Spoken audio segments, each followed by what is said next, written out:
Bonjour à tous et bienvenue pour ce nouvel épisode de Répare ta science. Aujourd'hui, je suis encore et toujours accompagné de Nathanaël Larigaldi. Comment ça va, Nathanaël? Ça va bien, merci, et toi?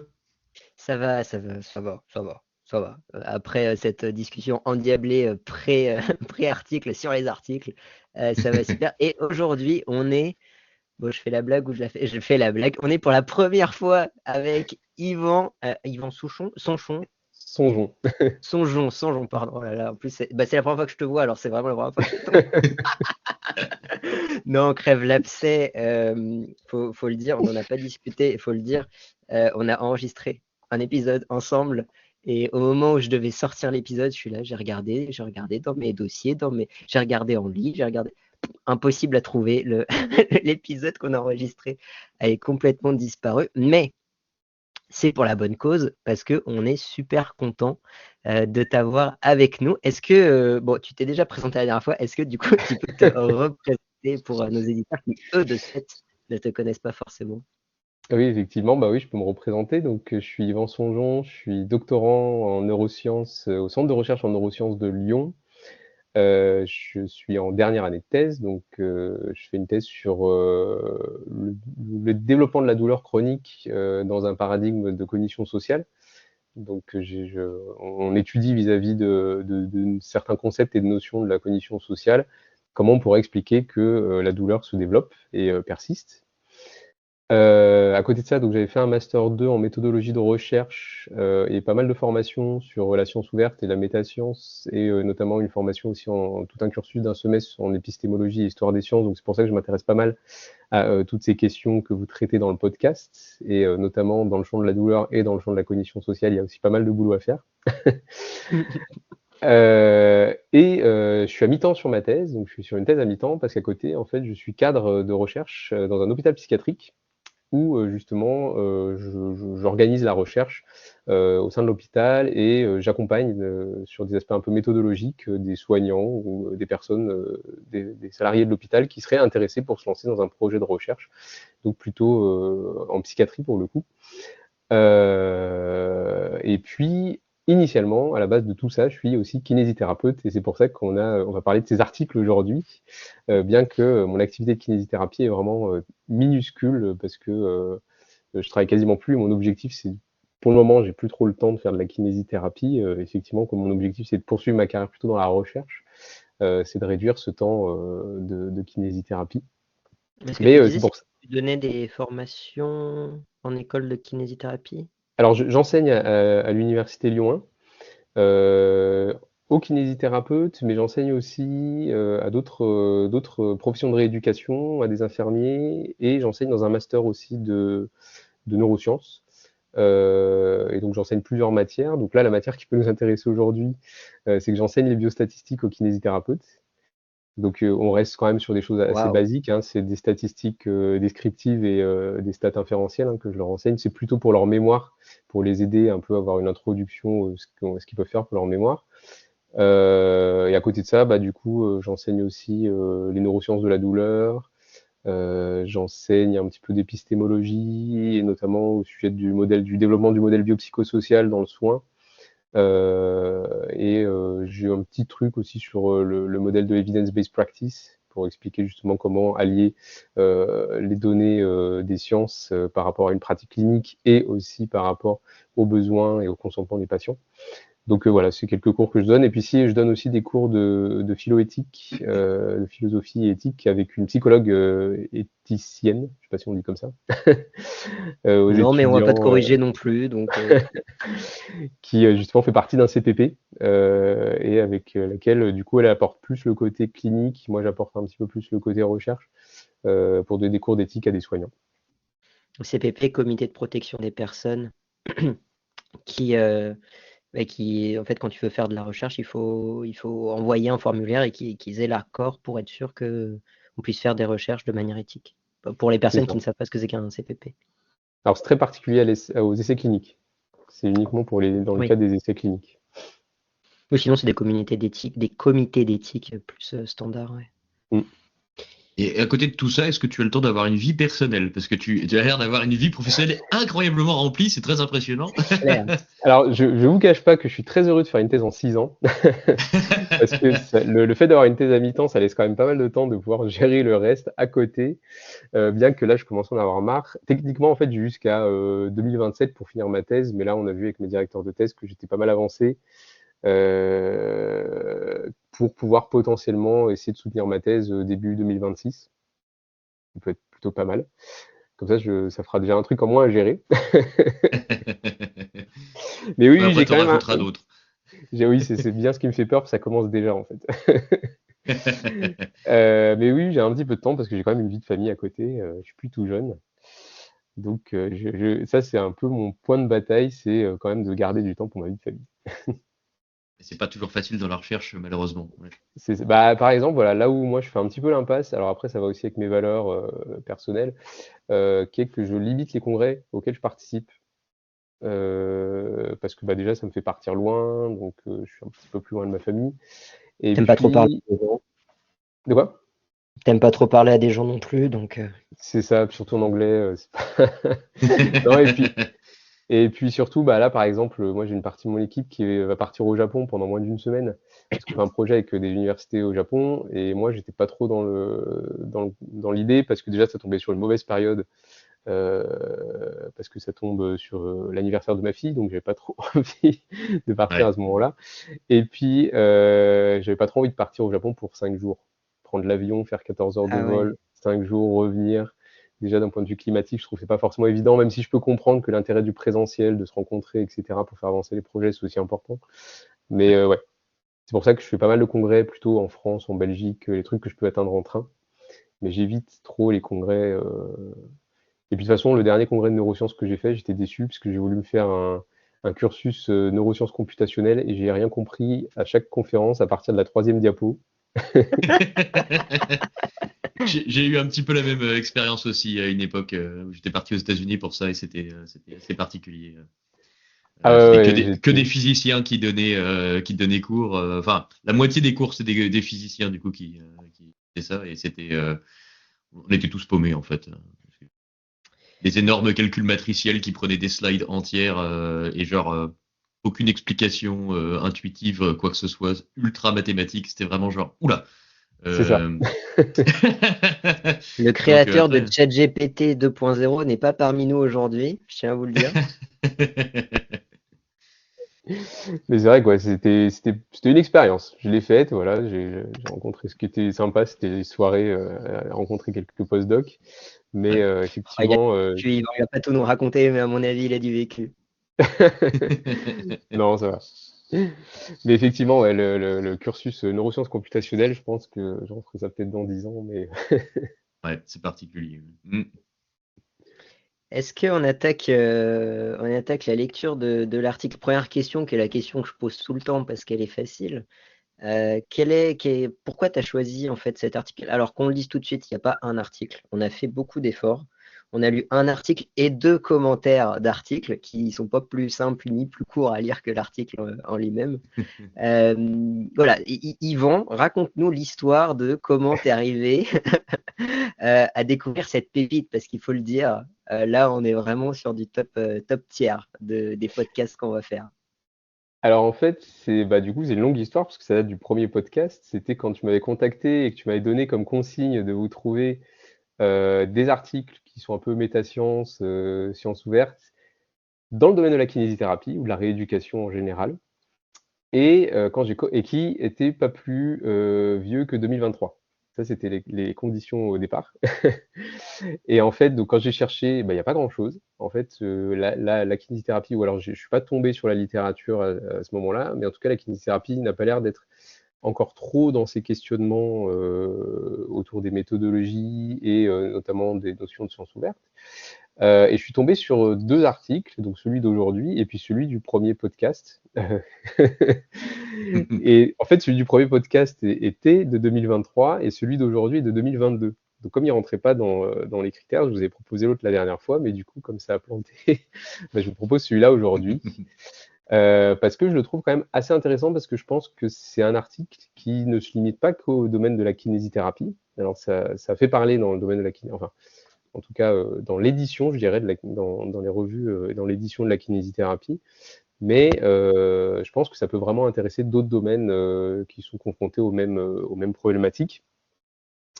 Et donc, je ne sais pas si je spoil tout de suite l'article ou si on a d'autres choses à dire. Non, bah, Ouais. présente le contour de l'article parce que je pense qu'il faut rentrer, ça y est, faut rentrer dedans, là, hein, c'est parti.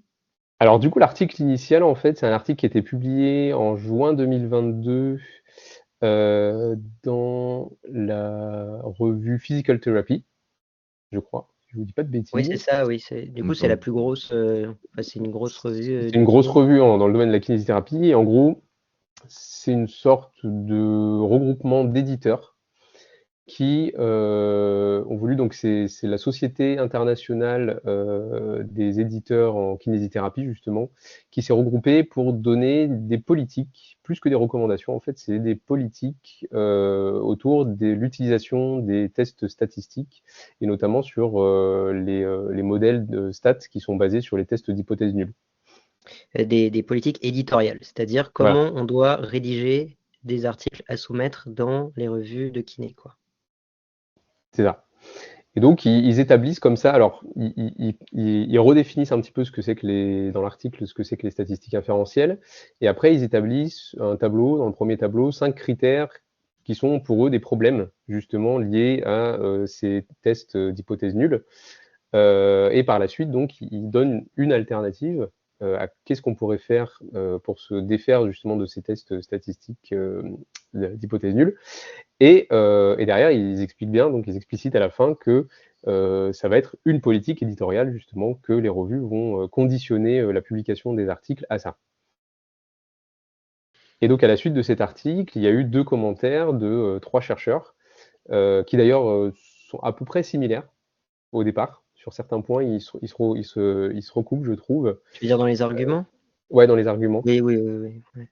Et du coup, qui justement viennent un petit peu apporter une nuance à cet article de ligne éditoriale. Ah, et le terme nuance Ouais. est un terme lui-même très nuancé, hein, parce que ce Je qu'ils disent, c'est quand même. je voulais pas spoiler. Ok. Est-ce que je vais prendre le relais maintenant. Merci beaucoup pour cette introduction, Yvan. Ce que je vous propose, c'est juste, bah, en fait, je vais dérouler l'article et ce que j'en ai pensé. Et après, vous me dites si vous êtes d'accord, si vous n'êtes pas d'accord, si j'ai rien compris, et on fait comme ça. Donc, hésitez pas à m'interrompre. Donc, en fait, je vais décrire l'article éditorial et ce que j'en ai compris directement. Donc, l'article, en fait, il y a plusieurs chapitres, des petits chapitres, des petites parties, des petites sections. La première porte sur l'inférence statistique. Et les chercheurs, donc, ils essayent de définir ce que c'est que l'inférence statistique en disant l'inférence statistique est le processus qui consiste à faire des inférences sur des populations à l'aide de données provenant d'échantillons. Et ça, c'est la première ligne, quoi. Et ce qu'il faut dire, c'est que moi, je suis déjà pas d'accord avec cette première ligne. Et alors, on peut en discuter, mais je suis déjà là, je me suis dit, il y a un truc qui est pas bon. L'inférence statistique, c'est pas un processus qui consiste à faire des inférences sur des populations. C'est un processus qui consiste à inférer une distribution à partir d'un échantillon, mais cette distribution n'est pas forcément la distribution de la population. Ça va dépendre, ça, de 2 points extrêmement importants dans la recherche, la validité interne et la validité externe. Si tu n'as pas de validité externe, tu ne peux pas faire ton inférence à la population. Tu vas faire ton inférence à une population exactement identique à celle de ton échantillon, voire à ton échantillon tout court. C'est-à-dire c'est une distribution qui n'est que de ton échantillon. Pour avoir une inférence à une population donnée, il faut avoir une validité externe plus forte. Ou en tout cas, il faut expliquer jusqu'à quel point tu peux faire cette inférence-là. Oui, mais enfin, je veux dire, je vais essayer parce que du coup, j'ai déjà Vas-y. senti quand on en a parlé avant que tu étais ultra critique de l'article. Et dans l'idée, oui, mais je pense dans la pratique, la distinction est pas. Enfin, je pense que la distinction que tu fais, elle a pas énormément Eh d'importance. ben, je Franchement, pense justement que si, et notamment en kiné, tu vois, quand tu as des étudiants qui font leur mémoire de patients qui vont dans un cabinet très précis, va faire des inférences déjà sur ceux chez les personnes qui ont la même douleur, le même problème ou quoi, et qui vont pas dans des cabinets de kiné. C'est vrai. Ouais. Mm. Tu vois? Type de population, parisien, pas parisien, machin. Enfin, c'est extrêmement compliqué en fait d'imaginer pouvoir faire une inférence à une population totale. Or, dans l'article, il faut le dire, dans l'article éditorial, ils ne disent jamais quel type de population c'est. En fait, pour eux, Mm. ça va de soi que ce qu'on fait en kiné, bon, je dis on, je rentre pas dedans, mais on va dire que c'est très inclusif ce podcast. Ce qu'on fait en kiné est général à toute la population grâce à l'analyse statistique. Et c'est là où pose le problème, parce que on va revenir plusieurs fois durant ce podcast, mais il y a une confusion totale dans l'article entre une conception expérimentale, comment on fait une bonne étude, et l'analyse statistique, comment on fait des bonnes stats. Et Ouais.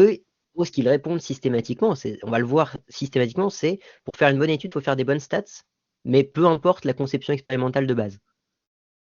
Et ça, c'est chaud déjà. Vraiment, c'est chaud. À mon avis, c'est le point qui n'est pas forcément beaucoup discuté par les auteurs, mais par les commentaires, mais qui me paraît être le plus problématique. Ouais, il y a un Voilà. commentaire qui revient un petit peu dessus quand même, hein, qui reparle de ça.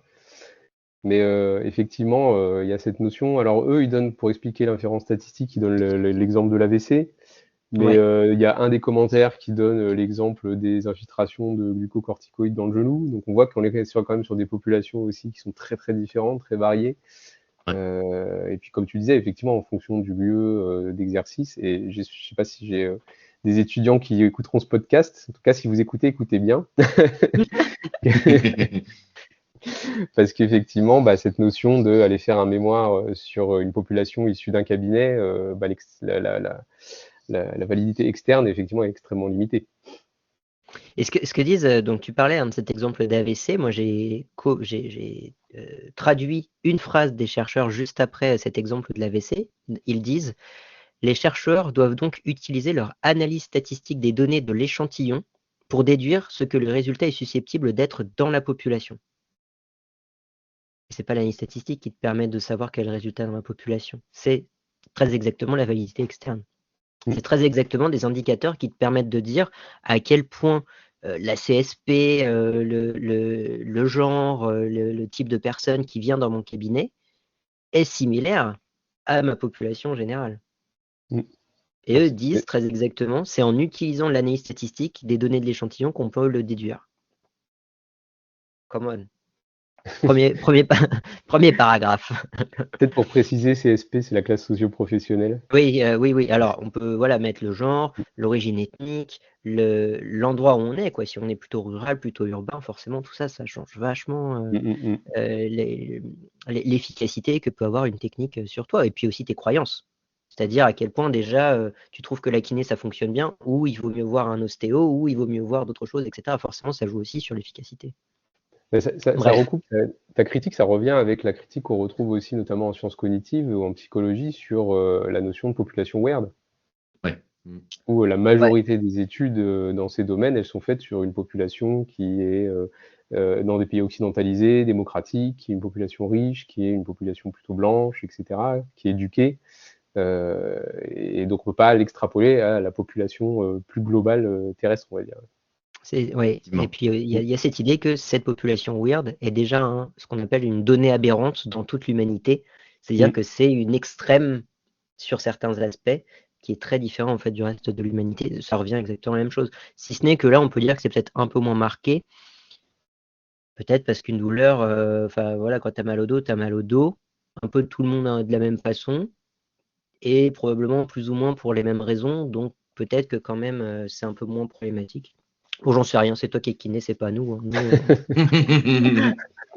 Moi, oui, je suis d'accord avec les remarques. Et en fait, moi, j'ai automatiquement lu l'article d'une façon où les auteurs sous-entendent que, en partant du principe que tu as une bonne validité externe dans ton étude, que tu as un échantillon qui est représentatif de ta population parente, en fait. Tu vois. Comment après tu fais les stats. Mais effectivement, c'est une. Maintenant, effectivement, que vous insistez dessus, c'est vrai que, en fait, le fait qu'il n'y ait aucune mention de ça, et puis que, en fait, ils parlent, au début, ils disent faire des inférences à propos des populations, donc ça laisse entendre que on peut avoir différentes sous-populations et que l'inférence va être faite en fonction de ces sous-populations. C'est vrai qu'en fait, assez rapidement, il y a le shift qui devient, en fait, dans la population, et la façon dont c'est écrit, c'est vrai que ça laisse entendre, genre, la population humaine, en fait, générale, Oui, et la puis façon dont c'est écrit. Là, là, ça devient un souci, effectivement. c'est beaucoup. En fait, le souci à une mauvaise conception expérimentale, c'est de meilleures stats. Bah, non, ça n'a rien à voir aussi, quoi. Oui, sachant que d'ailleurs, bon, on en parlera peut-être après, mais dans une de leurs critiques, ils disaient que le fait de se baser sur la valeur P, c'était responsable des mauvaises reproductibilités et réplication des résultats. Ben, je pense que Ouais. cette notion de problématique méthodologique joue beaucoup plus que uniquement se focaliser Largement, sur la oui. valeur P. Bien sûr, bien sûr. Alors justement, continuons là-dessus. Donc, deuxième section. Que sont les tests statistiques d'hypothèse nulle? Donc là, l'idée est simple, hein, enfin l'idée philosophique derrière, c'est l'idée de la réfutation. C'est-à-dire on pose comme vrai une hypothèse du genre il n'y a pas d'association entre cigarette et AVC. C'est moi qui la rajoute, hein, c'est pas eux qui l'ont mis. Et on regarde si cette hypothèse est soutenue par les données. Si oui, bah, on continue de la croire vraie. Et sinon, on la rejette avec une certaine probabilité, qui est du coup une valeur alpha qu'on va trouver et qu'on va comparer avec une p-valeur, qui est un seuil à partir duquel on dit, eh bien, si elle est en dessous, alors on dit que cette probabilité est significative. Si elle est au-dessus, on dit que cette probabilité n'est pas significative et donc que les données ne sont pas très différents de l'hypothèse que l'on pouvait imaginer sur le sujet, quoi. En gros, c'est ça l'idée, c'est vraiment l'idée de réfutation en posant une hypothèse et en essayant de prouver que cette hypothèse est fausse, et si on n'y arrive pas, on va l'accepter. Hmm. Nathanaël, il est OK avec ça? Oui, je suis OK avec ça, avec peut-être pour les gens qui pensent à la réplication, à la Oui. réfutation un peu à la Popper, en général, j'aime bien le répéter un peu partout parce que tout le monde dit ah ben c'est bon les les tests statistiques, ben, les null hypothesis statistical test, difficile à dire. C'est bon, c'est exactement la réfutation à la Popper. En général, non, c'est exactement l'inverse parce que l'hypothèse qu'on cherche à rejeter, c'est l'absence d'effet. Et quand Popper parle de réfutation, il dit on essaye d'attaquer notre hypothèse, l'hypothèse qu'on a, et on essaie de prouver que, j'en sais rien, moi, que les fumeurs ont un taux de cancer plus élevé, par exemple, et on essaie de le réfuter, et quand on n'arrive pas à le réfuter, alors on finit par l'accepter. C'est pas du tout comme ça que fonctionnent les stats en général, hein. C'est une réfutation du style, on va partir du principe que il n'y a pas de cancer, plus de cancer, une plus grosse incidence de cancer chez les fumeurs. Et puis en fait, quand on observe que les données sont aberrantes si on part de ce principe-là, alors on finit par accepter l'hypothèse qu'on cherchait, ce qui est du coup À montrer à la quasiment, ouais, base. Ouais. voilà, c'est quasiment l'extrême inverse. Du coup, ça me dérange beaucoup quand tout le monde répète Hmm. sans arrêt, on fait de la science à la Popper, on fait de la science. Non, non, on fait un truc qui ressemble un Un petit truc peu, mais en fait, inspiré. on C'est s'est ça. inspiré, mais en fait, ça marche pas du tout comme Et en ça, fait, quoi. moi, j'irais même plus loin en disant qu'en fait, on cherche même dans les tests statistiques à regarder la probabilité d'observer les données qu'on a si Ouais, l'hypothèse nulle était vraie. ouais, ouais, tout à fait. Ouais.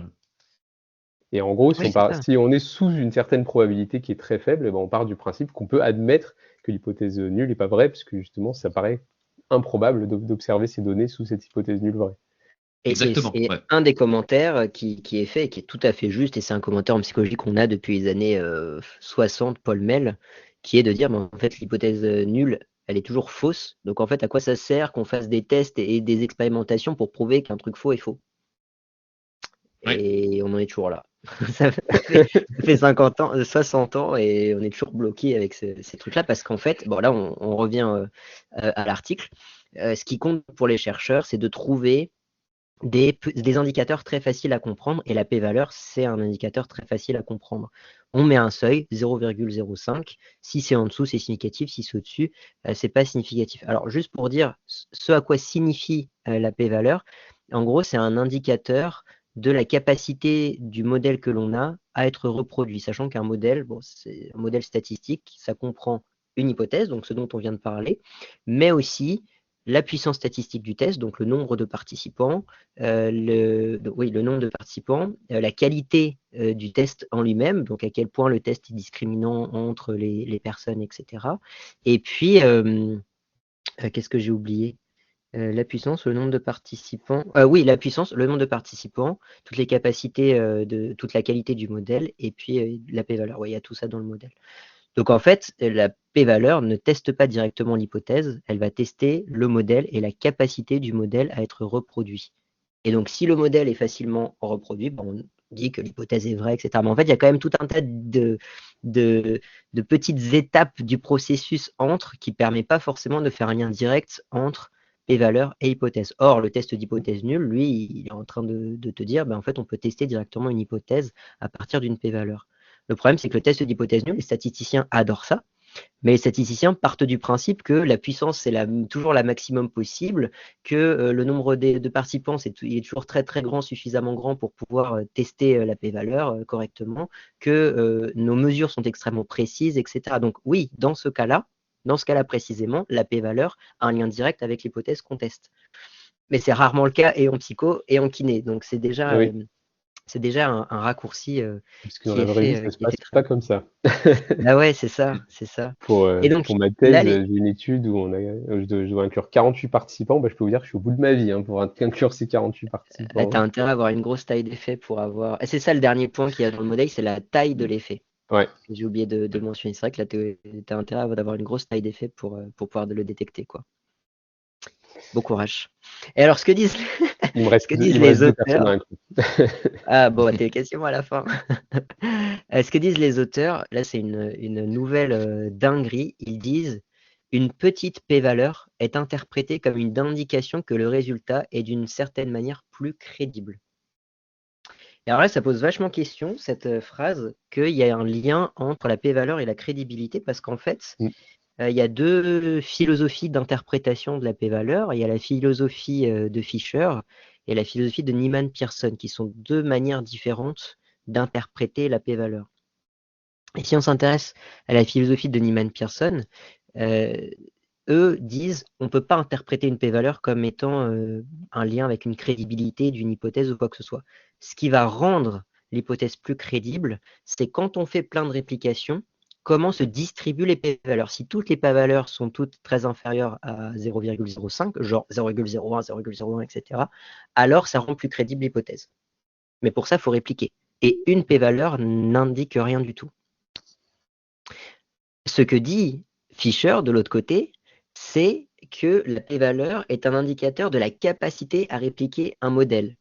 Mais lui, il dit pas du tout que c'est. Lui, il parle pas du tout de crédibilité d'une hypothèse. Lui, il dit OK, on peut interpréter une p-valeur unique, mais on peut l'interpréter uniquement comme une capacité de reproduire un modèle. Il parle pas de crédibilité. Donc en fait, eux partent du principe de crédibilité qu'on retrouve dans les écrits de Niemann-Pearson, mais en utilisant l'interprétation d'une p-valeur unique qui est l'interprétation selon Fisher. Donc en fait, ils mélangent complètement les deux philosophies de la p-valeur. En fait, ils réécrivent l'histoire tout simplement. C'est-à-dire, il y a deux histoires qui se racontent en parallèle, et eux, ils sont en train de dire, bah, en fait, on fait un gros, comme on dit, goubli, je sais plus comment on dit, un gros mélange entre les deux histoires, comme si c'était une histoire unique, ce qui n'a rien à voir, quoi. C'est vraiment. Ouais. Mais j'ai Et trouvé c'est ça intéressant lumineux. parce qu'au début, ils font la distinction un peu entre guillemets entre les 2, mais par la suite, j'ai l'impression qu'ils se concentrent beaucoup plus sur le test de signification de Fisher que, sur, Exactement. Niemann et Pearson. Et ce qu'il faut savoir, c'est que Fisher, durant quasiment toute sa carrière, il donnera jamais vraiment de seuil, sauf à un exemple précis qui a été ensuite repris évidemment par tout le monde. Et lui, en fait, il dit quasiment tout le temps, il dit, bon bah voilà, j'ai trouvé une p-valeur à 0,34, à 0,20, donc le modèle ne sera pas réplicable. Et puis après, il dit, bon bah on a trouvé une p-valeur inférieure à 0,00001, le modèle sera probablement réplicable. Mais dans ces exemples, il donne jamais 0,05. Mmh. Et en fait, il a un livre, qui est un livre d'introduction aux stats, dans lequel il dit la chose suivante. Je l'ai retrouvé moi-même, j'ai fait un travail d'investigation Waouh! et qui n'est pas.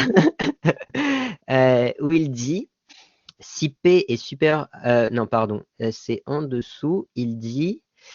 Donc, je cote hein, la phrase valeur pour laquelle P égale 0,05, soit 1 sur 20, est 1,96, donc c'est le z-score de la p-valeur à 0,05, c'est 1,96 ou près de 2.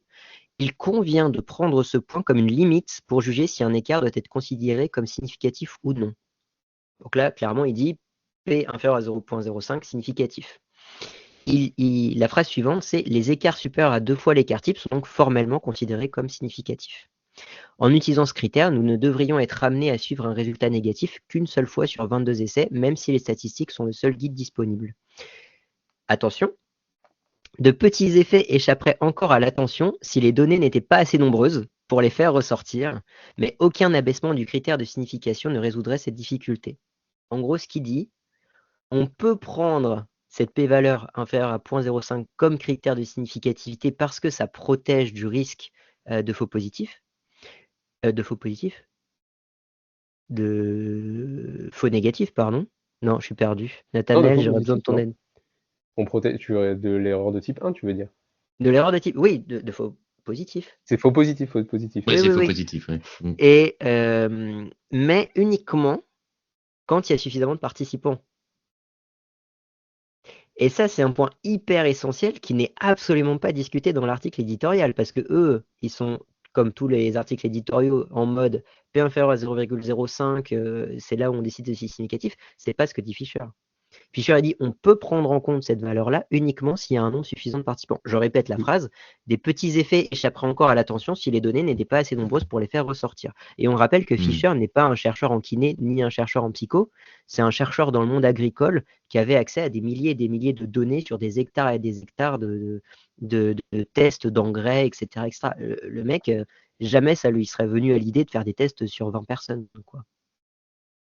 Donc on voit déjà là que entre ce que dit Fisher, ce qu'ils en comprennent, ce qu'ils essayent d'expliquer de Fisher avec cette philosophie de Neiman Pearson des crédibilités. D'ailleurs, vous avez vu que là, dans ce que je viens de vous citer, le terme crédibilité n'apparaît absolument pas. C'est pas du tout le problème de Fisher. Tout est extrêmement mélangé et en fait, on ressort de ce deuxième paragraphe en se disant ces gens-là, on ne sait pas qui ils sont, mais ils n'ont pas compris ce que c'était qu'une p-valeur. Sauf que c'est des gens importants, quoi. C'est ça qui est. Et donc, ce que tu disais, Yvon, c'est que là, ils vont faire une petite boîte pour expliquer les méconceptions sur les p-valeurs. Alors, je n'ai pas détaillé ça tout de suite, on pourra le détailler un petit peu plus tard si vous voulez. Mais il y en a une d'entre elles qui est les résultats statistiquement significatifs ne sont pas très réplicables. Et là, j'avoue que on en a discuté juste avant ce podcast, mais je trouve ça assez fou de dire, bah voilà, il y a des résultats, ils sont significatifs, mais ils ne sont pas réplicables. Alors que très exactement, la p-valeur indique la capacité du modèle à être répliqué. Donc en fait, si le modèle n'est pas répliqué, c'est pas à cause de la p-valeur, c'est pas à cause de l'indicateur, c'est à cause de trucs qui ont été faits dans l'étude qui font qu'on n'arrive pas à le répliquer. C'est pas la p-valeur le problème. Eux sont en train de dire voilà plein de problèmes de la p-valeur, donc retirons la p-valeur, alors que littéralement le problème ne vient pas de la p-valeur. La p-valeur est l'indicateur nous permettant de montrer qu'il y a un problème. C'est ça qui est. Ouais, en gros, supprimer l'indicateur, il n'y aura plus de problème. T'es là, c'est pas comme ça que ça marche, quoi. Et c'est d'ailleurs un point sur lequel, dans le commentaire de. Alors, je suis désolé s'il écoute ce podcast, mais je crois pas trop. Mais si j'écorche son nom, c'est Kate Lowes. J'ai écorché le tien, donc bon. C'est un des points sur lequel il conclut même presque. Oui, tout à fait, tout à fait. Ouais. Ils en reparlent, bon, on va en reparler hein, dans la suite, mais effectivement, c'est un point lunaire, quoi. C'est vraiment lunaire ce qu'ils ont fait à ce moment-là. Et ensuite, ils vont faire un nouveau chapitre sur l'estimation comme approche alternative d'inférence statistique. Et en gros, ce qu'ils disent, c'est que plutôt que d'utiliser la p-valeur, on peut utiliser l'intervalle de confiance à 95%. Ouais. Moi, c'est ça qui m'a fait sauter, moi, de ma chaise. C'est ce moment-là. Alors, petit moment pub perso, sachez que j'ai une vidéo sur mon compte Dr Papers sur l'intervalle de confiance à 95%, dans lequel j'explique que c'est la même chose que la p-valeur. Genre, ça se calcule pareil, après les résultats sont légèrement. C'est la même chose. Et quand j'ai lu ça, sans avoir lu les commentaires avant, je me suis dit, putain, non seulement ils n'ont rien compris à ce que c'est que la p-valeur, mais ils n'ont rien compris à ce que c'est qu'un intervalle de confiance, et ils sont en train d'expliquer que c'est deux choses différentes, alors que c'est la même chose, quoi. Ouais, on lit vraiment un article où ils disent qu'il ne faut pas faire de la p-valeur. Par contre, en gros, il faut avoir des intervalles de confiance qui n'incluent pas le zéro, ce qui est littéralement le même calcul. C'est la même chose, quoi. Alors, donc, pour leur défense, ils ont peut-être mal compris ce que c'est que l'intervalle de confiance parce qu'ils l'ont mal défini. C'est-à-dire, leur définition, elle est complètement à l'ouest. Je vous dis, la définition, c'est un intervalle de confiance de 95%. est la plage de valeur à l'intérieur de laquelle nous pouvons être certains que 95% que le véritable paramètre de la population se trouve réellement. En gros, il dit, je sais pas, imaginons qu'on ait une taille d'effet à 1 avec un intervalle de confiance entre 0,80 et 1,20. Eh ben, on peut être sûr à 95% que la véritable valeur dans la population est entre 0,80 et 1,20. Ce qui est totalement faux. C'est pas comme ça que ça marche un intervalle de confiance. Ils se trompent dans la définition qu'ils ont copiée de je sais pas où, mais qui est pas du tout la bonne définition. La bonne définition, Mais c'est alors pour le coup, c'est un truc que moi j'entends assez souvent dans le domaine de la santé eh comme ben, c'est totalement définition. faux.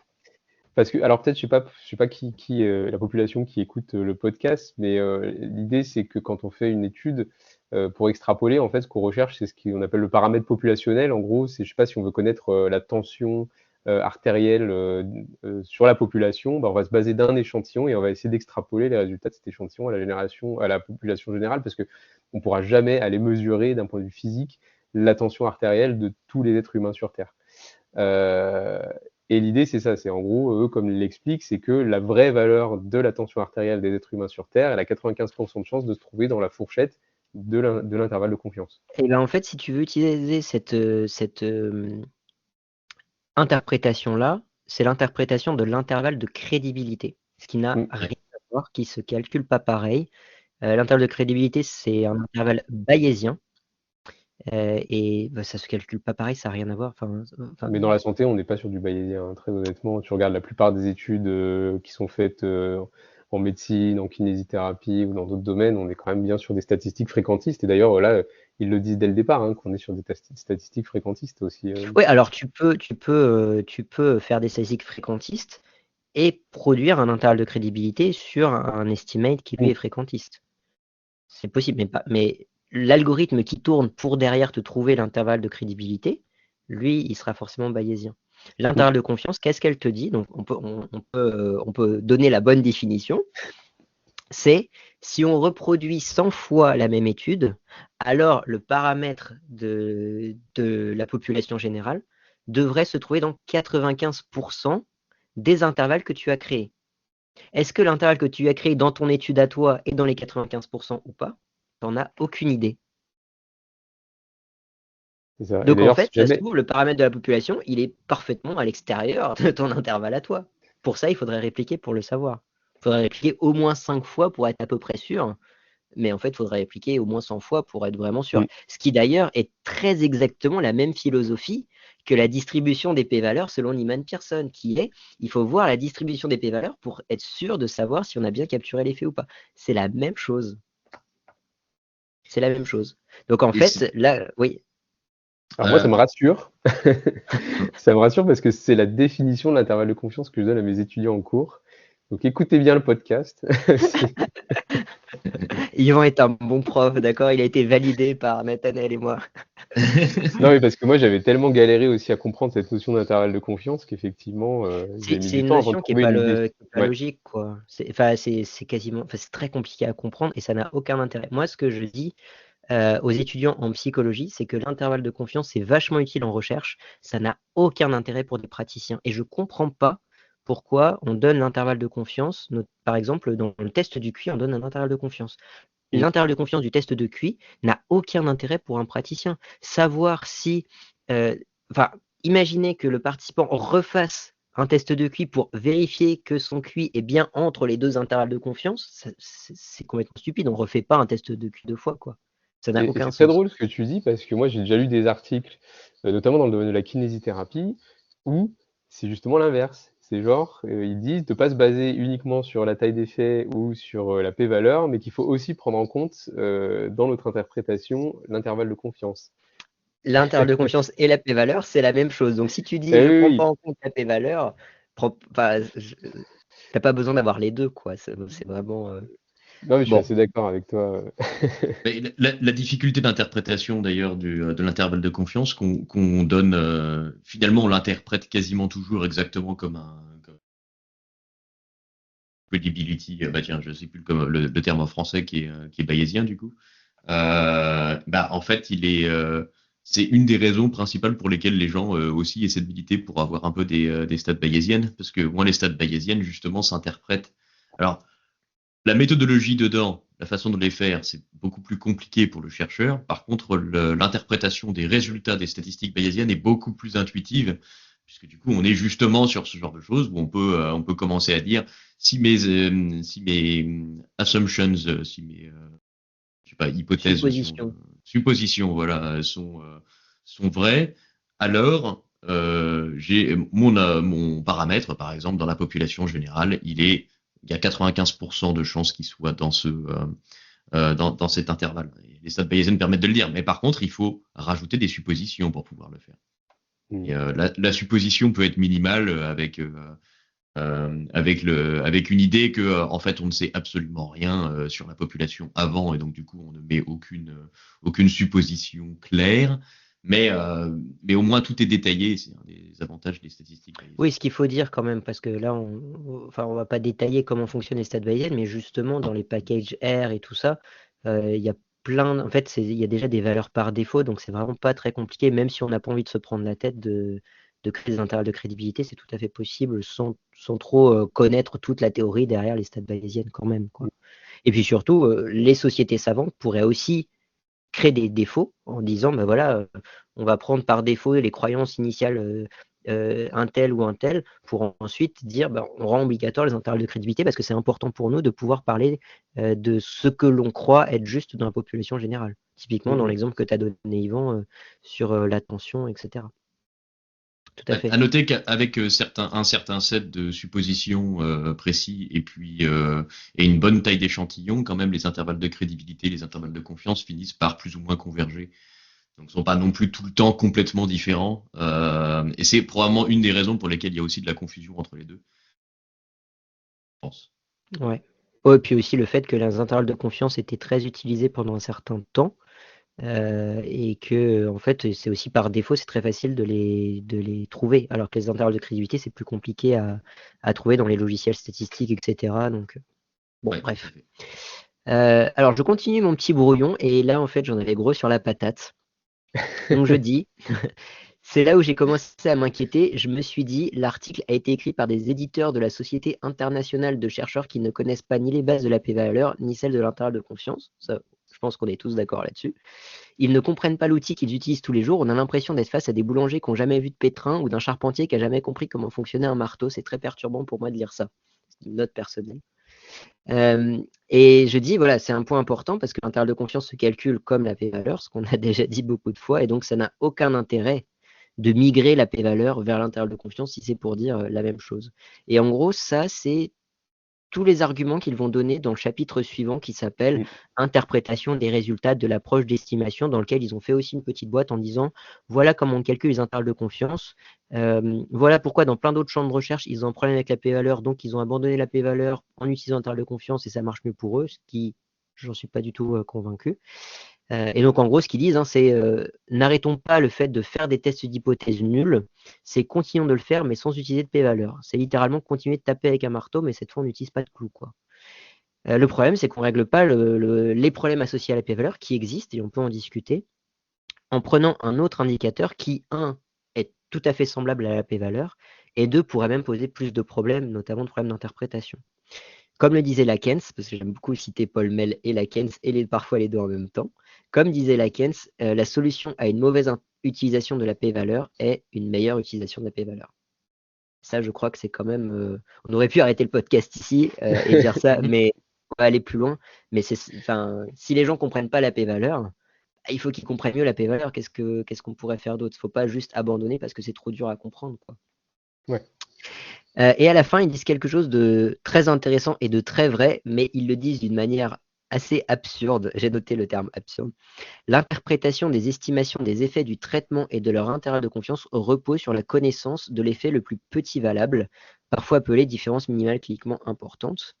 Et donc, en gros, ce qu'ils disent ici, c'est que ce qui nous intéresse, nous, en tant que chercheurs, et notamment en kiné et en psychologie aussi, c'est pas de tester si un effet existe, parce qu'en fait, l'effet existe toujours, ne serait-ce que le fait qu'il y ait un effet placebo fait qu'on trouvera toujours un effet versus pas d'effet du tout.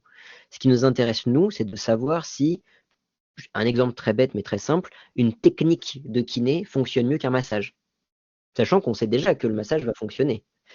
Et donc, au lieu de tester l'effet de la technique kiné face à 0. On va pouvoir tester l'effet de la technique kiné face à 0, mais aussi face au massage qui lui-même sera testé face à 0. Et en fait, ça, c'est ce qu'on appelle un test d'équivalence. Et en fait, eux disent pas du tout ça. Eux, ils disent, bah, on n'a qu'à juste comparer l'intervalle de confiance en disant que le bas de l'intervalle de confiance, c'est le plus petit effet qu'on pourrait trouver. Et si celui-ci n'est pas égal à 0, eh ben, ce sera le plus petit effet qu'on aura trouvé. Ce qui est lunaire, parce que il faudrait tester face à une autre condition en disant, bah, il y a bien une intervalle de confiance ou une p-valeur différente entre les deux conditions, quoi. Et ça, c'est ce qu'on appelle un test d'équivalence. Sinon, ils refont encore une fois la p-valeur, en fait. Mais c'est Et juste ne pas inclure 0, c'est la p-valeur. c'est exactement ça. Euh, Et donc voilà, moi j'étais là en train de me dire, ben, en fait, voilà, on peut utiliser des tests d'équivalence, et ces tests d'équivalence produisent des p-valeurs, et on peut tester effectivement si un effet est supérieur à un autre effet qui est déjà un effet différent de 0. C'est tout à fait possible et ça existe déjà. Bon, il se trouve, hein, on va le voir, que les tests d'équivalence sont beaucoup discutés dans les commentaires, mais bon, moi, je me suis dit, mais pourquoi ils ne parlent pas des tests d'équivalence clairement à ce moment-là, quoi. Je comprends pas du tout. Mm. Voilà, ça en gros, bon après là ils ont fait une petite conclusion où ils disent arrêtez d'utiliser la p-valeur, de toute façon on n'acceptera plus de publier vos manuscrits s'il y a toujours la p-valeur dedans, faites des intervalles de confiance et ça réglera tous les problèmes qu'on a en kiné. Ouais. C'est ça. Et voilà. Ouais. Et donc arrivent les deux commentaires, vas-y. Ouais. Moi, je trouve un tout petit peu dur sur leur mécompréhension de la p-valeur. Évidemment, c'est assez incroyable de voir genre faites des intervalles de confiance à la place parce que du coup, ils réinventent exactement le concept de p-valeur. Je pense si jamais ils avaient dû écrire 3 pages de plus, ils finiraient par inventer la, je sais pas, y valeur qui serait en fait exactement le même calcul sans qu'ils s'en rendent compte. Mais je trouve que l'article il n'est pas non plus complètement à côté de la plaque parce que il mentionne quand même des critiques de la p-valeur qui sont dans la petite boîte dans la boîte 1. Il y a des critiques qui sont pertinentes et il y a le fait que effectivement une p-valeur c'est pas la probabilité qu'une hypothèse est vraie. Ça c'est effectivement un truc, c'est parce qu'il y a véritablement plein de chercheurs. C'était toi qui me partageais il y a pas longtemps un article qui montrait, je sais plus, 89% des articles en psychologie qui interprètent mal la p-valeur. Il y Non, a un souci. des manuels d'introduction aux étudiants. Ah, encore mieux, encore plus rigolo. C'est vrai qu'on n'a pas trop détaillé cette boîte 1, mais Ouais, je comptais le faire justement parce qu'en fait, il y a un des commentaires qui le détaille et qui explique pourquoi toutes ces oui, critiques-là oui. sont problématiques. Mais ouais. Ouais. Et effectivement, on peut en parler après, mais il y a quand même des points que je trouve qui sont intéressants et malgré mon accord avec dans l'absolu avec Lakens de dire effectivement la solution à une mauvaise utilisation de la p-valeur, c'est une bonne utilisation de la p-valeur. Je suis d'accord. Il y a aussi que ça fait je sais pas, enfin ça fait en tout cas plus de 60 ans maintenant qu'on utilise la p-valeur et qu'on l'utilise mal et que ça doit faire un siècle qu'on utilise mal quasiment la p-valeur et qu'on n'arrive pas à former les gens à l'utiliser correctement dans à peu près toutes les disciplines. On voit encore des trucs, mais qui sont, je veux dire, moi je vois régulièrement dans des articles de psycho des choses qui sont encore plus lunaires que cet article, qui sont bien au-delà encore de ça. Une incompréhension qui est même pas dans les manuels, quoi, et qu'un première année n'est même pas en psychologie, même pas le truc le plus difficile non plus à faire, la première année de psycho, et n'est pas censé faire ces erreurs-là. Et on les voit dans les articles qui sont revus par les pairs, publiés dans la littérature, et tout le monde trouve ça tout à fait normal, ça va, tout va bien. Et moi, je trouve ça appelle à question un peu l'idée de dire, bah, il suffit de régler l'enseignement des stats. Il y a peut-être peut-être justement que l'interprétation des intervalles de confiance, que l'interprétation de l'AP valeur, etc., et la nature même des statistiques fait que on ne peut pas former des gens qui sont de base pas des gens qui ont une bonne connaissance en mathématiques et en philosophie enfin je le place dans la philosophie des sciences, mais en interprétation en fait des maths quoi. On ne peut pas former correctement les gens qui n'ont pas assez de connaissances en mathématiques et dans ce domaine. Il faut arrêter de faire ça et soit passer sur d'autres types de stats qui sont peut-être plus facilement interprétables, soit arrêter en fait de former en stats les gens et mettre des statisticiens partout dans les universités. C'est ça, Et, parce que tu En vois, là, fait, le problème. Oui, vas-y, Yvan. on est sur un niveau déjà, effectivement, je dirais pas poussé, mais on est déjà sur un niveau où moi, je vois déjà dans certains articles qui ont été publiés, donc comme tu dis, revus par les pairs, etc., où par exemple, ils utilisent sur des variables ordinales, ils font des statistiques paramétriques. ouais. Et ça, déjà, moi, je trouve que déjà, quand tu commences comme ça, bah, forcément, après, derrière, ta p-value, ton intervalle de confiance, on n'a plus rien à faire. Parce que déjà, de base, statistiquement, mathématiquement, tu es sur une aberration. Ouais, ça On dépend avait de la essayé situation, je avec, pense. on avait essayé avec Nathanaël d'écrire un article qui n'a pas vu le jour, où en gros, un des points qu'on avait, Pour c'était l'instant. de dire publiez pas d'article si vous ne montrez pas la distribution de vos données. Ouais, ça C'est-à-dire c'est si vous ne vrai. faites Ouais. pas un graphique dans lequel vous montrez la distribution de vos données. Je trouve ça lunaire que ce soit pas obligatoire, déjà, rien que ça. Ça permettrait tellement de mieux comprendre ce que font les gens derrière quand ils font des stats.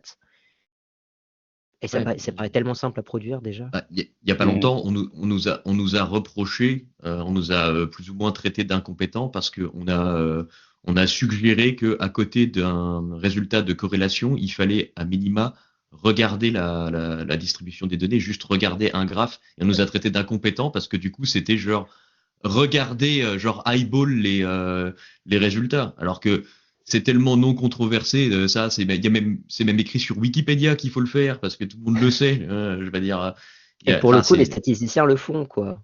évidemment qu'ils le font. Je veux dire, tu peux pas, je veux dire, une corrélation, si je mets tes données à son, je veux dire, si tu as une violation absolument extrême de des assumptions, je veux dire, au bout d'un moment, juste regarder un chiffre de corrélation, tu peux pas juste dire, P inférieur à 0.05, c'est bon. On regarde même pas les points de données, rien du tout. Ouais, c'est Sinon, ça, c'est ouais. qu'on est des incompétents parce que du coup, c'est complètement subjectif. C'est incroyable, quoi. On lit ça encore dans les journaux scientifiques, du coup. C'est une critique qui nous a été faite et qui est publiée dans un bon journal en plus. C'est incroyable, incroyable. Moi, je voudrais revenir quand même sur ta critique de ma critique, Nathanaël, donc où tu dis, bon, voilà, quand même, leur p-valeur, enfin, leur description des problèmes de la p-valeur et tout, elles sont justifiées. Moi, je suis tout à fait d'accord. En fait, je pense que, pareil, on va être d'accord sur le fait que c'est surtout ce qu'ils en font de ces critiques-là. En fait, déjà, les critiques Oui. qu'ils Mm. font, c'est pas des critiques nouvelles. Je veux dire, enfin, on l'a dit, il y a des trucs, ça fait 60 ans que c'est là et qu'on n'arrive pas à les faire changer et tout. Mais en fait, moi, je trouve que leur interprétation elle est extrêmement erronée là-dessus. Et toi, en gros, ce que tu dis, c'est ça sert à rien de les former mieux en stats. Et ce à quoi je suis aussi d'accord, mais encore une fois, moi, mon combat dans la vie, c'est-à-dire je me bats physiquement contre des gens dans la vraie vie pour, euh, pour dire, en fait, c'est quoi la plus-value du chercheur? La plus-value du chercheur, c'est pas de créer des p-valeurs. La plus-value du chercheur, c'est de trouver les meilleures conditions pour mettre en évidence un effet. C'est de faire des expériences. Alors, pas tous les chercheurs, moi je parle de la psychologie expérimentale comme j'ai l'habitude d'en faire. C'est de tout contrôler quand il faut contrôler, de ne pas contrôler ce qu'il ne faut pas contrôler pour mettre en évidence des effets. Sinon, Ouais. sinon à quoi ça sert? Je veux dire, si le chercheur dit moi ma plus-value c'est la théorie, pour le coup ça c'est remplaçable par ChatGPT. ChatGPT il est tout à fait capable de te lire des théories et de t'en sortir un résumé. Ce que ChatGPT n'est pas capable de faire, c'est de comprendre comment on peut faire pour améliorer la théorie en faisant des expérimentations et en les faisant bien. Mm. Alors oui, on peut dire bah oui mais du coup on laisse la partie stats à des statisticiens. Moi je pense et là on serait peut-être pas d'accord avec Nathanaël, mais fondamentalement on est quand même d'accord sur à peu près tout, que on peut continuer à faire des stats comme on les fait actuellement si les conceptions expérimentales étaient vachement mieux faites avant, parce qu'en fait les stats ça fait que suivre ça quoi. C'est-à-dire que si on est sûr de mettre en évidence un effet de la manière dont on le met, bah, si on arrive à le mettre en évidence à la fin, c'est pas surprenant pour le chercheur quoi. Ouais.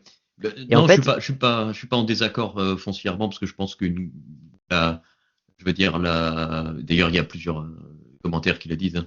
La majeure partie des problèmes qu'on a effectivement ne viennent pas purement d'une mauvaise utilisation des statistiques et c'est vrai que souvent, pas toujours, mais souvent même quand il y a une violation des assumptions statistiques dans les tests, en définitive ça fait une petite différence seulement sur le résultat. Ça dépend dans quelle situation, etc., etc. Mais il y a plein de trucs qui demandent, par exemple, une distribution normale des données, etc. Et quand on essaie de faire des simulations et qu'on fait des distributions qui sont pas du tout normales, en fait, on se rend compte, au lieu de 5% de chance de se tromper, en fait, on a 6% de chance. Et puis, on est là, ok, c'est pas bien. Idéalement, il faut pas le faire, etc. Mais c'est pas ça qui fait que on a 70% d'échecs de réplication en psychologie. Ce qui fait qu'on a 70% d'échecs de réplication, c'est que quand le test il dit P égale 0,99, on dit ou 0,99, pardon, je mélange le français et le belge. Et puis qu'on dit mais attends, c'est 53 points là qui nous font chier. Et si j'appuie sur delete, maintenant c'est significatif. Et là, c'est un petit peu plus grave que Ouais. avoir une augmentation de 1% Et de tu chance sais de se tromper. qu'ils font pas ça. Moi, je me suis vachement penché là. Je prépare une vidéo qui sera probablement sortie avant ce podcast sur Francesca Gino. En fait, c'est pas ça qu'ils font. Ce qu'ils font, c'est ils prennent les points les plus extrêmes, ils les mettent dans des conditions différentes. Et en fait, ces conditions extrêmes, du coup, ça fait une p-valeur extrêmement significative. Mais du coup, tous les autres points, quand tu les mets dedans, sachant que ça ajoute juste du bruit, quoi, bah, ça garde effet significatif. Donc en fait, ils n'ont pas besoin d'élite, ils ont juste besoin de changer les quelques points. Dans les études de Gino, hein, on parle des fois, il y a 9 points, quoi. Juste en changer les conditions des points les plus extrêmes, et Ouais, bien sûr. pouf, il n'y a pas besoin de supprimer quoi que ce soit. Tu vas pas Ouais, t'emmerder à ouais, ouais. supprimer des lignes. Ouais, Non, C'est oui, déjà bien trop de sûr. boulot. Mais là, je voulais pas parler de fraude, tu vois, je voulais parler de ah bah non, là, c'est les bon, conduites, là, on est. tu vois, c'est des outliers, quoi, tu vois. Bon, par contre, Et oui, c'est ouais. si jamais j'ai des étudiants et des étudiantes qui écoutent, c'est quand même important d'aller vérifier les assumptions, hein. Ouais, il faut La quand même le faire, distribution hein. des données, le test de Shapiro-Wilk et compagnie, c'est important de les faire. Mais ce qui est important de le faire, c'est là où il faut insister, c'est d'être transparent dessus. C'est ça. C'est-à-dire de ne pas juste regarder soi-même et dire oh non, non, ça marche pas, donc on dit rien. C'est de le dire justement et de dire bon, bah, on ne pourra pas faire d'inférence statistique à partir de cette distribution parce qu'elle a tel ou tel problème, quoi. Ouais, c'est la transparence, quoi. C'est ça qu'on cherche au maximum, mais c'est Exactement. difficile à avoir. Alors, ce premier commentaire, donc le premier commentaire, alors je ne les ai pas notés évidemment parce qu'il faut pas m'en demander trop. Je crois que c'est celui de Tenan et Caldwell, justement, hein. Alors moi, celui, je l'ai Euh, mis en deuxième, mais on peut le prendre en premier. c'est celui où il parle beaucoup donc des effets cliniques les plus petits possibles, donc je pense que c'est celui-là. Ouais. C'est ça, bah, c'est celui où moi j'ai eu du mal à comprendre une petite partie de leurs commentaires. Mais juste pour remettre dans le contexte, oui, donc c'est un commentaire qui est fait par Tenan Matthew, donc j'ai regardé, c'est un physiologiste de l'exercice, neurophysiologiste qui est passionné des statistiques. Et il a écrit ça avec Aaron Caldwell, qui lui est un biostatisticien de l'université de l'Arkansas. Et donc, effectivement, il faut un commentaire. Le début reprend un petit peu ce que reprend l'autre commentaire aussi, mais après, effectivement, ils se spécialisent plus, enfin, ils spécifient, je sais pas comment on dit, ils spécialisent leurs commentaires sur cette notion du minimum cliniquement significatif, Ouais. et c'est ça qui les plaît un petit peu plus. Alors, je vais détailler un petit peu ce que j'en ai compris. L'idée, c'est de dire, voilà, reprenons l'exemple que j'ai donné. Est-ce que cette technique thérapeutique marche mieux, donc cette technique thérapeutique pour soigner le dos marche mieux que rien du tout? Mais en fait, c'est pas ça qui nous intéresse. Nous, ce qui nous intéresse, c'est est-ce que ça marche mieux qu'un massage général qui n'est pas forcément fait par un kinésithérapeute? OK? Mm. Donc l'idée, c'est vraiment de savoir s'il y a une vraie différence à ce niveau-là. Et en gros, ce qu'ils disent, c'est que, bah, en fait, pour tester l'effet que l'on pense être du massage, bah, alors on pourrait avoir un groupe de plus qui passe le massage. Et comme ça, on compare les deux groupes et on fait un test T, etc. En fait, on a déjà du mal à trouver des participants pour juste un seul groupe expérimental. Donc, ce qu'on pourrait faire, c'est imaginer quelle est la taille d'effet dans la population de ce massage. Et donc, on peut fixer cet effet dans notre logiciel statistique en disant, bon, bah, on s'attend à un effet typiquement 0, pas d'effet, et 0,20, donc un net Cohen de 0,20, tout petit effet, mais quand même l'effet du massage. Et donc, on peut comparer l'effet qu'on va trouver, qui sera peut-être 0,30, 35, 40, à ce 0,20 en se demandant, est-ce que cette différence-là est significative? En gros, c'est ça l'idée. Et eux, ce qu'ils disent, c'est que quand tu mets ce 0,20 dans ton algorithme, là, c'est un point absolu, mais ce point-là devrait avoir un intervalle de confiance à 99% autour de lui. Parce Mm. qu'en fait, quand nous, on va trouver cet effet-là, on ne sait pas où se trouve vraiment dans cet intervalle le vrai effet dans ta distribution, où va se trouver le centre de ta distribution. Donc en gros, ils disent déjà là, ça manque énormément de précision. Est-ce qu'on a vraiment, donc ça ils le disent pas, mais en gros c'est un peu en filigrane, ils disent est-ce qu'on a vraiment des méta-analyses rapportant un effet homogène dans la littérature sur des gros échantillons représentatifs et de la population générale de cet effet du massage? Et la réponse sera toujours, on peut prendre n'importe quel exemple, ce sera toujours non. Tu l'as dit toi-même, on n'a pas d'exemple de méta-analyse sur plein d'échantillons de personnes à qui on a leur tension pour trouver la tension moyenne. C'est ça. Et d'ailleurs, ils disent aussi, si j'ai bien compris, que on n'a pas non plus une méthode standardisée du calcul de minimum cliniquement significatif important. Et ils partagent un article justement qui explique qu'il y a 9 façons de pouvoir l'obtenir différentes. Ouais. Alors, sans Euh, forcément dire les neufs, ou si tu les as notés et que tu veux non, je les ai pas notés. Il y a J'ai pas eu le typiquement temps. un des problèmes qui a été dit, c'était les régressions à la moyenne. Oui. C'est-à-dire des effets qui ont l'air significatifs là, mais qui en fait ne le sont pas parce que ça provient de plus loin. Il y a des faux positifs, évidemment. Et puis, il y a aussi un autre problème, et ça c'est assez prévalent en psychologie, c'est de prendre ces effets minimum cliniquement significatifs par défaut. Donc en psycho, il y a une étude, je ne sais plus en 2016 ou 2018, qui dit en moyenne, les effets en psychosocial sont de D égale 0,30.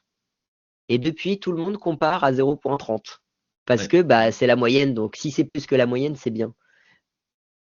C'est un problème parce qu'on ne devrait pas s'attendre à ce que tous les effets soient de 0,30, évidemment. Bah oui. Donc en fait, voilà, l'histoire de convention, c'est le même problème de convention que de prendre une p-valeur à 0,05 fixe. C'est qu'en fait, bah, voilà, les chercheurs adorent les conventions.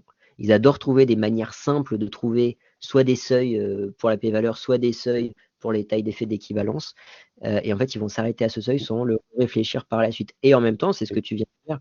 Il y a plein de manières d'essayer d'estimer cet effet le plus petit possible auquel on pourrait s'attendre. Et Et en en fait, parlant, tu vois, quand tu parles de convention, bah, ils le disent aussi que la grande majorité des mesures du minimum cliniquement significatif important, dans la littérature en kinésithérapie, elle ne répond pas aux critères de convention de Ferreira de 2018. Là, c'est un article qu'ils partagent. Alors moi, je ne les connais pas, je n'ai pas eu le temps d'aller creuser cet article, mais eux, c'est en tout cas ce qu'ils disent, c'est que en plus, ils répondent même pas à des critères de convention qui sont définis mais dans oui, le domaine de la kinésithérapie. parce que c'est une science jeune, c'est une science qui se base sur des très Mm. petits échantillons, et que finalement, en fait, quand tu as un échantillon très petit, tu as une variabilité énorme de la possibilité enfin, de ta taille d'effet moyenne. En fait, tu captures pas du tout un signal consistant.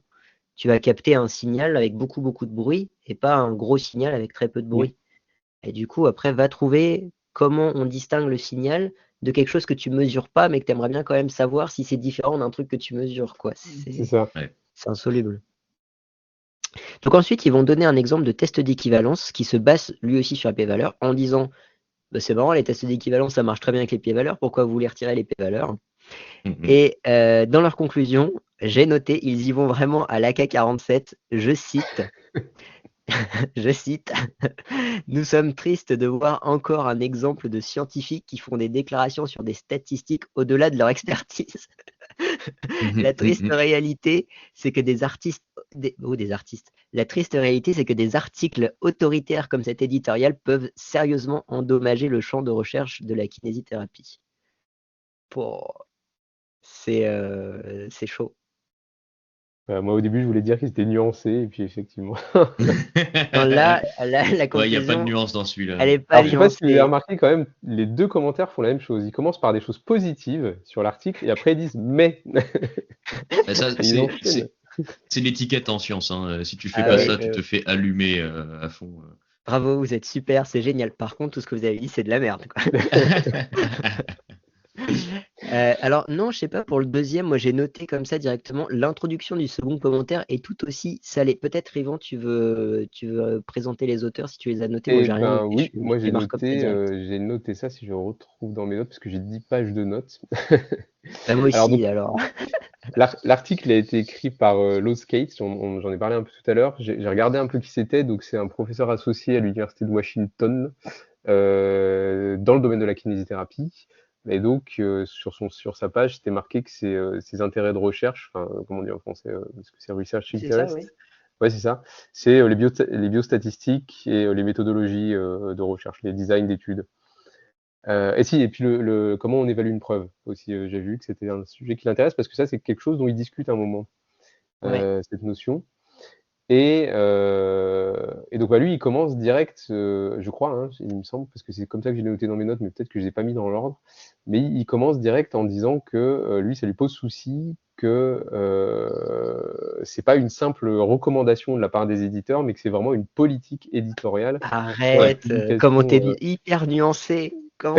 Alors, attendez, parce que Yvan a dit les deux articles commencent positivement. Donc, laissez-moi Ah oui, alors il dit ici, il traduire. dit: «Je félicite, l'éditorial d'encourager les chercheurs à réfléchir en profondeur sur les outils statistiques à leur disposition». Il commence Attends. comme ça, je crois. Non, il commence. Alors, j'ai exactement traduit le truc. Il dit l'argument central de l'article éditorial est illogique et je m'inquiète de ce que les changements de politique à venir pourraient signifier sur la façon dont les auteurs interprètent leurs données.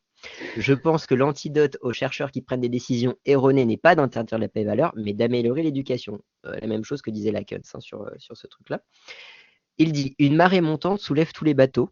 Et si la littératie statistique de base dans notre domaine était un peu plus élevée, les auteurs feraient moins d'erreurs, les reviewers seraient plus susceptibles de repérer des erreurs restantes et les lecteurs seraient mieux équipés pour tirer leurs propres conclusions compte tenu des données disponibles. C'est littéralement ce que dit Nathanaël. Les gens sont complètement incompétents en stats. Les éditeurs, il continue sa métaphore sur les bateaux qui prennent la flotte, les éditeurs doivent tenir le cap et assurer un examen rigoureux plutôt que d'interdire des outils statistiques valides. C'est littéralement, il est en train de dire, les gars, vous essayez même pas de faire un examen rigoureux de ce que vous publiez, quoi. Et toi, tu dis, ouais, ils sont quand même vachement positifs dans l'introduction. Alors moi, je le dis ça parce que alors mais j'ai dû mettre mes notes n'importe comment parce que, cet aspect où il dit que c'était illogique, je l'ai marqué beaucoup plus tard dans mes notes. Je sais pas pourquoi, Ah, bah, c'est possible que je l'ai mal Non, noté aussi. non, alors l'introduction est très positive, c'est l'abstract j'ai qui pas lu bam. l'abstract. Je Voilà, c'est ça. L'abstract, Ah, il je est te vraiment reconnais, Yvan. Ah, il fait voilà. partie du podcast, ça y est. Moi, j'ai lu l'article direct en entier, j'ai pas lu l'abstract. Ah non, l'abstract, il est violent. Il est Ouais. Ah vraiment violent. ah ouais, du coup, j'aurais dû le lire, ça aurait été marrant. Alors lui, il va se focaliser principalement sur la p-valeur, et notamment l'interprétation de la p-valeur et le fait que les arguments qu'il donne dans la boîte, même s'il y en a quelques-uns qui sont vraiment corrects, ça reflète pas le problème en tant que tel. En fait, à chaque fois, leur interprétation de cet argument qui est parfois vrai, n'est pas l'interprétation, lui, n'est pas une bonne interprétation. Ouais, en fait, lui, Euh, il reprend un peu les items de la boîte, ouais. numéro 1 là, et il argumente dessus. Ben, moi, ce que je propose, c'est qu'on les prenne, parce que je trouve que ça vaut Ouais. vachement le coup d'en discuter. Alors, le premier dit, donc, c'est pas lui qui le dit, hein, c'est l'article éditorial qui a cette boîte qui dit la p-valeur n'est pas la probabilité qu'une hypothèse est ou n'est pas vraie. Ce à quoi vous me direz, bon, Nathanaël, il dira rien parce il fait autre chose, mais Yvan me dira que c'est vrai. Il n'y a pas Oui, de lien entre une p-valeur et une hypothèse et le fait qu'une hypothèse est vraie. j'ai déjà dit tout à l'heure, hein. Bon. Voilà, donc c'est pour ça C'est ça. qu'il n'y avait pas besoin de ton avis à nouveau ici, tu étais déjà tout à fait d'accord. Donc la probabilité qu'une hypothèse soit vraie, c'est très compliqué à déterminer. Alors les bayésiens, eux, ils se simplifient la vie en disant bah c'est surtout est-ce qu'on y croit, est-ce qu'on n'y croit pas, mais en stats inférentielles, c'est très compliqué de savoir si une hypothèse est vraie ou pas, mais en gros, de la philosophie des sciences, ce qui fait qu'une hypothèse est vraie, c'est est-ce qu'elle est capable de s'articuler à une théorie? Est-ce qu'elle est capable d'expliquer des phénomènes? Est-ce qu'elle est capable de prédire des phénomènes? Est-ce qu'elle est facilement réfutable ou pas? Est-ce qu'elle concorde avec pas mal de données qu'on a?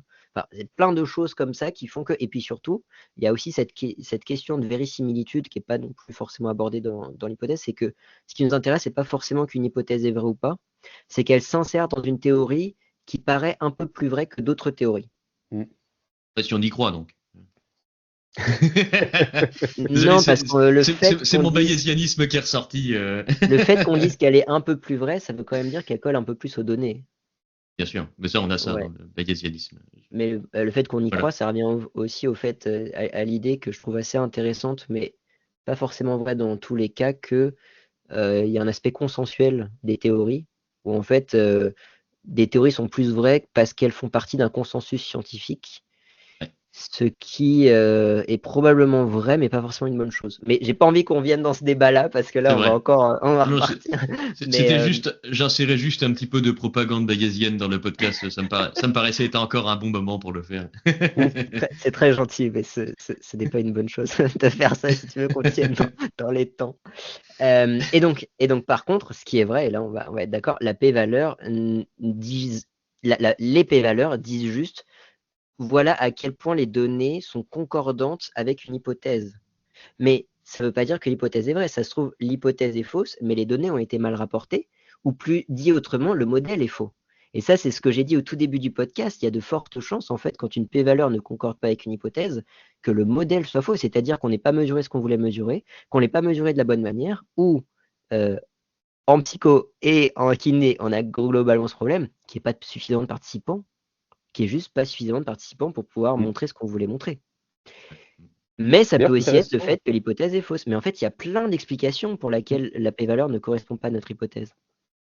Ouais, tout à fait. C'est ouais et c'est intéressant. Alors, je sais pas si c'est un truc global, pour revenir au premier commentaire, parce qu'à un moment, il l'a mis. Alors, une fois de plus, j'ai pas eu le temps de lire la source l'article qui cite, mais le premier commentaire, à un moment, il le dit. Et alors, je sais pas si c'est propre à la kinésithérapie ou si c'était de manière globale, mais il disait que de manière l'étude moyenne, en gros, elle avait une puissance d'environ 60 à 67%.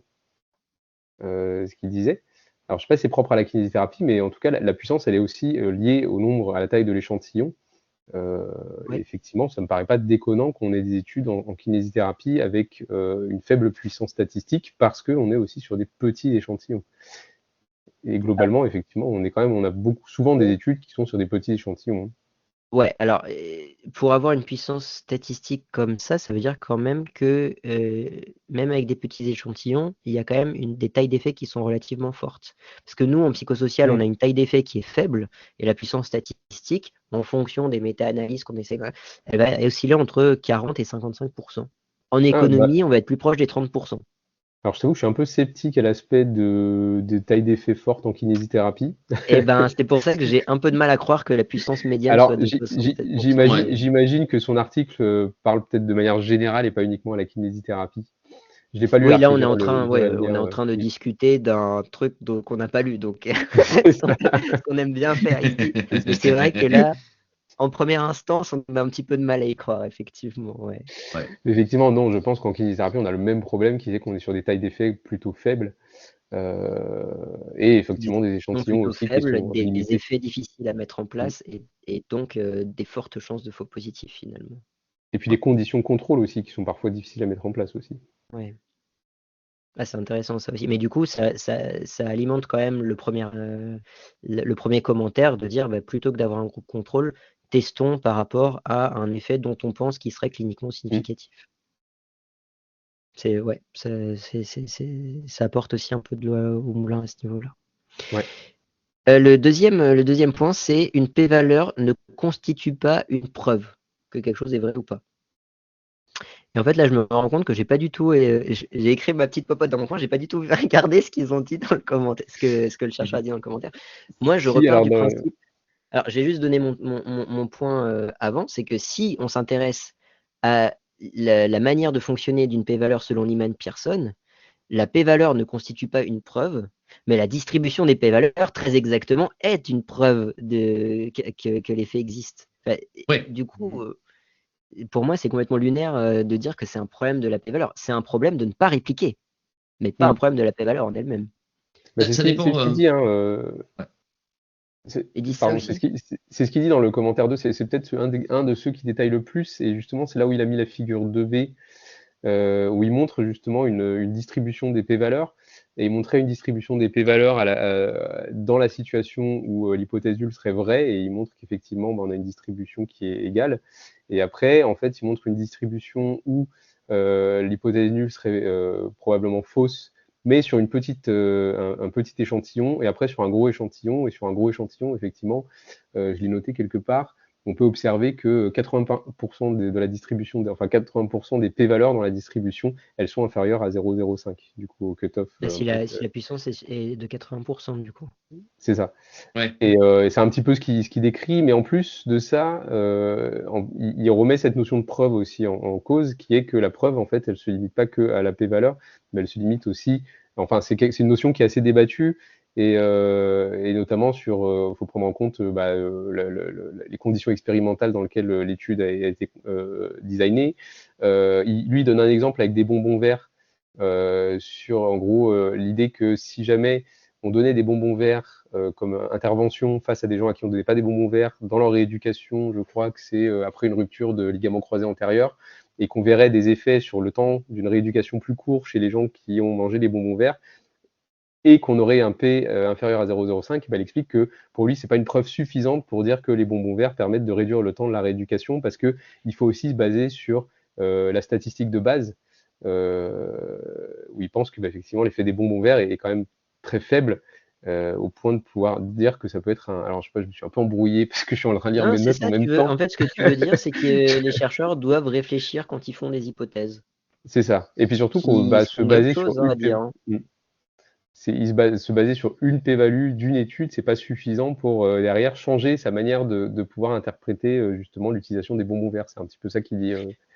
Oui, alors ce que toi tu dis aussi, c'est dans cette idée quand même de méthode inductive, qui est vraiment de dire on a une théorie, de cette théorie on en sort une hypothèse, de cette hypothèse on en sort une possible expérimentation, et qui va nous informer notre hypothèse, qui va nous informer notre théorie.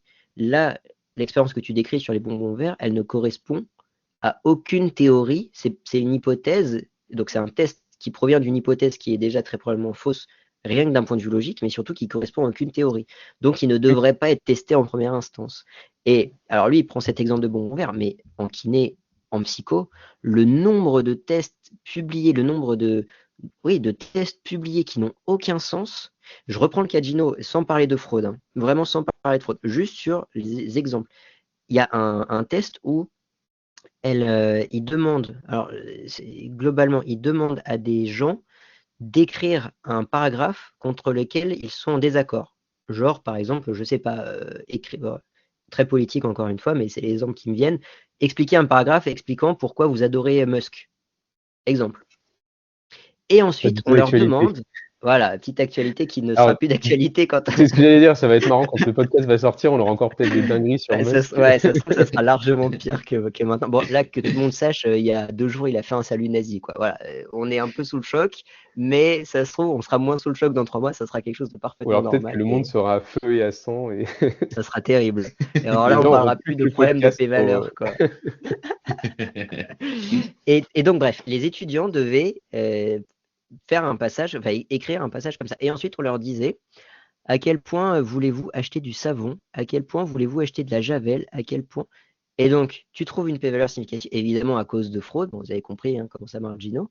Mais avant même cette histoire de fraude, what's the rapport? C'est quoi le rapport entre la javel, le savon et Elon Musk, quoi? Et tu te dis, alors eux, ce qu'ils expliquent a posteriori, c'est il y a un désir de pureté qui fait que quand on est sali par ce qu'on a été obligé de dire, du coup, on va essayer de devenir plus propre et plus pur en préférant du savon. Ça n'a aucun sens. Et en fait, des articles comme ça, en psycho, mais t'en trouves toutes les semaines, tu regardes ce qui est publié, mais t'en trouves plein. Non, mais le pire, c'est que moi, j'ai déjà vécu ça de ma petite expérience de la recherche de doctorant, en vrai, sur des projets en sciences cognitives où j'étais là et je me disais, mais il n'y a pas de lien logique, en fait. Enfin, je pense qu'il manque un gros cursus épistémologique dans la conceptualisation des liens qu'ils font entre ce qu'ils observent et ce qu'ils testent et ce qui... Ouais, alors là, on est dans un podcast méditation, c'est même pas de l'épistémologie. Là, l'idée, c'est quand même de dire le problème, c'est pas que de l'épistémologie, c'est que les chercheurs s'en foutent et sont là que pour publier. Et savoir si ça a un lien logique, c'est pas leur problème. Évidemment qu'ils devraient s'y intéresser, mais malheureusement, ça marche pas comme ça, quoi. En tout cas, par rapport à cet argument, c'est qu'effectivement, ce qui constitue quand même une preuve, c'est à quel point tu lis ton hypothèse à ta théorie et à quel point tes Mm. données supportent ton hypothèse, qui supporte elle-même ta théorie. Et si tu n'as pas déjà de lien logique entre ta théorie et ton hypothèse, tu pourras faire ce que tu veux. C'est toujours le même principe, hein. Tu pourras faire ce que tu veux de ta modèle expérimental si ta théorie elle est mal faite. Tu pourras faire ce que tu veux de tes stats si ta conception expérimentale elle est mal faite. Donc en fait, il faut réfléchir avant de faire des trucs. Et ça, c'est cool parce que ça veut quand même dire que notre métier, quand il est bien fait, il n'est pas remplaçable par ChatGPT. Pour l'instant. Malheureusement, voilà, à l'état actuel des choses, ce que font beaucoup de chercheurs est quand même vachement remplaçable par ChatGPT, malheureusement. Mm. Bon, on essaye à nos propres moyens d'améliorer les choses. Troisième point, donc on en a déjà un petit peu parlé, mais c'est un point assez lunaire, c'est les résultats statistiquement significatifs ne sont pas fortement réplicables. Et en fait, ce que dit le chercheur, c'est que très exactement, si la puissance statistique est suffisante, alors précisément, les résultats significatifs sont ceux qui sont le plus réplicables. Parce que la p-valeur est un indice de la réplicabilité de ton modèle. Donc, si ces p-valeurs sont moins réplicables que les autres, c'est pas un problème de p-valeur, c'est un problème de comment on a créé ces p-valeurs. C'est quoi le C'est ça. problème qui sont liés à la création de ces p-valeurs? C'est tout simplement qu'en fait, c'est des p-valeurs qui sont tous des faux positifs parce que les chercheurs ont fait des analyses qui leur permettent de trouver des résultats positifs. Typiquement, des analyses où, plutôt que de dire ça marche chez tout le monde, on va essayer de voir si ça marche que chez les jeunes, que chez les vieux, que chez les hommes, que chez les femmes, que chez, etc., etc. Et on trouve une p-valeur et on réécrit l'article. Ouais. J'ai d'ailleurs sur ma vidéo, sur ma page YouTube, un exemple sur l'ocytocine intranasale et l'autisme qui est très exactement des chercheurs qui ont essayé de tester l'efficacité de l'ocytocine intranasale sur les comportements des autistes en général, qui ont trouvé un effet qu'avec une échelle et que chez les femmes, et qui ont écrit l'article, donc on peut comparer le préenregistrement et l'article, et qui ont écrit l'article que en disant c'est tout à fait normal d'avoir trouvé cet effet que avec cette échelle et que chez les femmes, on peut vous expliquer pourquoi. Wow. Évidemment, c'est un faux positif aussi, Mm. et c'est extrêmement prévalent, et c'est extrêmement visible quand on a le préenregistrement. Si on avait eu l'autre podcast qu'on avait enregistré avec Yvan, on aurait remarqué que c'est pas le cas. Le préenregistrement n'existe pas en kiné, ça n'existe pas beaucoup en psychologie non plus, mais c'est obligatoire dans le domaine biomédical. C'est pour ça que c'est plus intéressant de le voir dans le domaine biomédical. Et puis vous aviez pas un podcast où tu disais que même s'il y avait un préenregistrement, les reviewers des revues, il y en avait un nombre minimum, enfin très tout petit On nombre estime actuellement à Ouais. 3%. Ouais. Ouais. qui Ouais, vont personne regarder le regarde. préenregistrement, ouais, c'est ça. Ouais. Ouais. Donc Ouais. de toute façon, ça changerait pas grand-chose dans l'état actuel de la recherche. En tout cas, ce qui est sûr, c'est que si les chercheurs ne trichaient pas, tricher de manière très générale, on ne parle pas de fraude, on parle de prendre des distances avec la méthode rigoureuse de faire de la recherche, alors les résultats statistiquement significatifs seraient ceux qui sont le plus réplicables. Mm. Aujourd'hui, les résultats statistiquement significatifs qui sont du coup très proches de 0,05 sont quasiment tous des faux positifs parce qu'ils ont été trouvés à cause de pratiques de recherche dites questionnables, qui sont le fait de créer des hypothèses après avoir vu les résultats, de torturer suffisamment leurs données pour qu'elles avouent. C'est Deborah Mayo qui dit ça. Si tu tortures suffisamment tes données, elles vont finir par avouer. Et qui en fait créent des p-valeurs significatives là où on ne devrait pas en trouver si on ne les avait pas torturées auparavant. Ouais. Je me Mm. demande s'il n'y a pas eu une confusion de la part des auteurs à la base, ou si c'est genre que en fait la p-valeur elle-même n'est pas bien réplicable dans le sens où tu retombes pas sur les mêmes p-valeurs d'étude en étude et que ça s'est transformé en c'est des résultats statistiquement significatifs qui sont pas réplicables. Et parce que c'est marrant, la première fois que j'ai lu l'article à la base, c'est comme ça que je l'ai interprété. C'est comme ça que je l'ai lu en fait. Genre là, tu vas pas retrouver la même valeur P entre deux études, même si jamais c'est la même, enfin c'est le même effet quoi. Et alors que non, il y a bel et bien écrit que c'est des résultats Mm. significatifs qui sont pas réplicables. C'est vrai que c'est très problématique de lire ça parce que qu'est-ce que ça veut dire du coup? Si jamais ils Ah avaient ouais. raison, il y aurait plus rien en fait en science ça veut dire faut pas arrêter de publier des articles avec des p-valeurs, faut arrêter de publier des articles tout court en fait. Ça veut dire on sait pas répliquer des faits en fait. Des fois il y a un effet, puis des fois il y en a pas, et puis voilà, c'est comme ça, et c'est l'état de la connaissance. Des fois, Après, je crois que le terme réplication n'est pas utilisé dans leur article, hein. Moi j'ai noté quoi dans mes notes?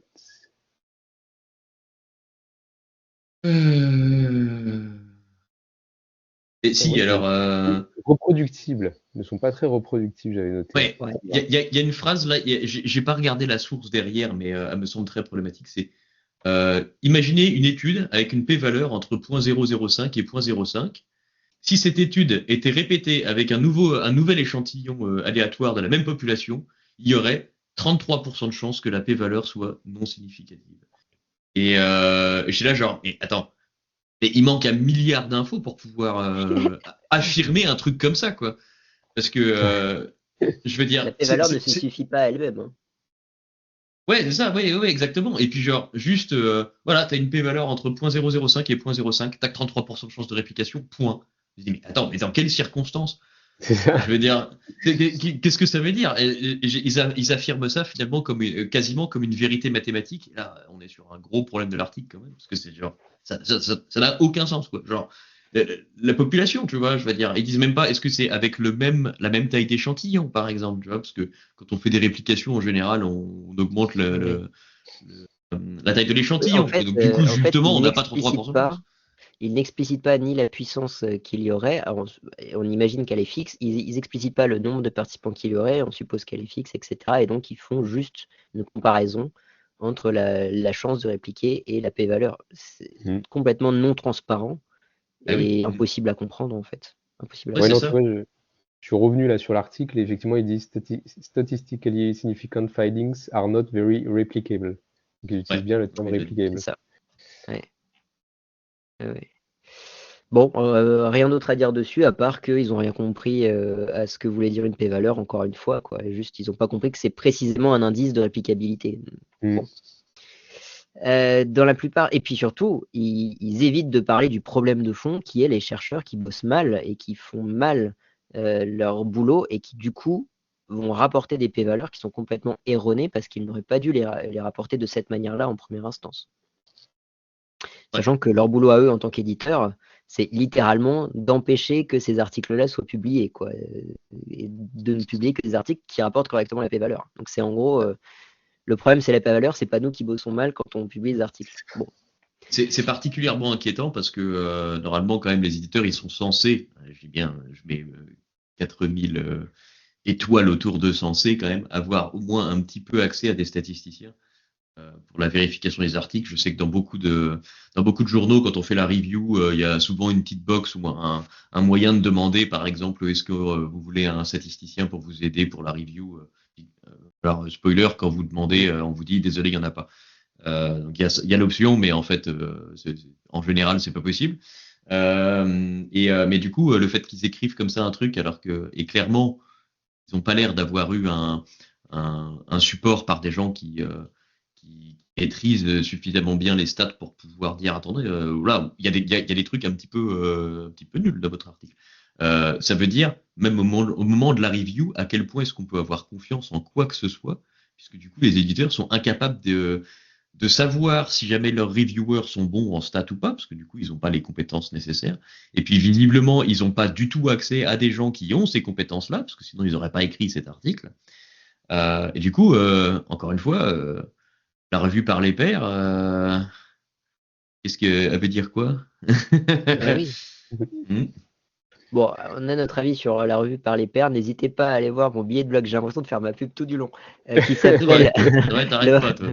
le processus de la revue par les pairs est cassé. Vous aurez plein d'articles intéressants sur le sujet. Oui, c'est vrai que j'arrête pas, mais en même temps, si j'ai déjà écrit dessus, pourquoi se répéter systématiquement? C'est vrai. Tout à fait Voilà, raison. on a raison de recycler. Quatrième point et avant-dernier point, dans la plupart des essais cliniques, l'hypothèse nulle doit être fausse. Alors on en a déjà parlé, hein, c'est typiquement si on teste, est-ce que, bon, je sais pas, il y a un risque, est-ce qu'il y a un lien entre l'AVC et la prise de cigarette, par exemple? Est-ce que quand on fume de la cigarette, on a plus de chances d'avoir un AVC? L'hypothèse nulle serait, il n'y a pas de lien entre la cigarette et l'AVC. Or, tout le monde sait qu'il y a un lien entre la cigarette et l'AVC et les risques de faire un AVC. Donc clairement, là, l'hypothèse nulle est fausse. Mais là, le problème, c'est pas la p-valeur. Le problème, c'est de faire cette hypothèse nulle-là, alors qu'on pourrait faire typiquement un test d'équivalence. Quel est le Mm. risque de faire un AVC avec la cigarette par rapport à le risque de, ou alors quel est le risque de faire un AVC en prenant tant de cigarettes par rapport à prendre tant de cigarettes, etc., etc. Bref, on peut changer l'hypothèse nulle pour qu'elle soit plus vraie que complètement fausse. Ce qu'ils disent aussi, et ça, je trouvais ça très intéressant, c'est qu'il y a beaucoup d'effets qui sont proches de zéro, même s'ils ne sont pas exactement zéro, et que du coup, c'est OK. Typiquement, si on reprend un autre exemple, l'exemple de la technique de kiné pour soigner une douleur au dos par rapport à ne pas prendre de ne pas faire de technique de kiné du tout.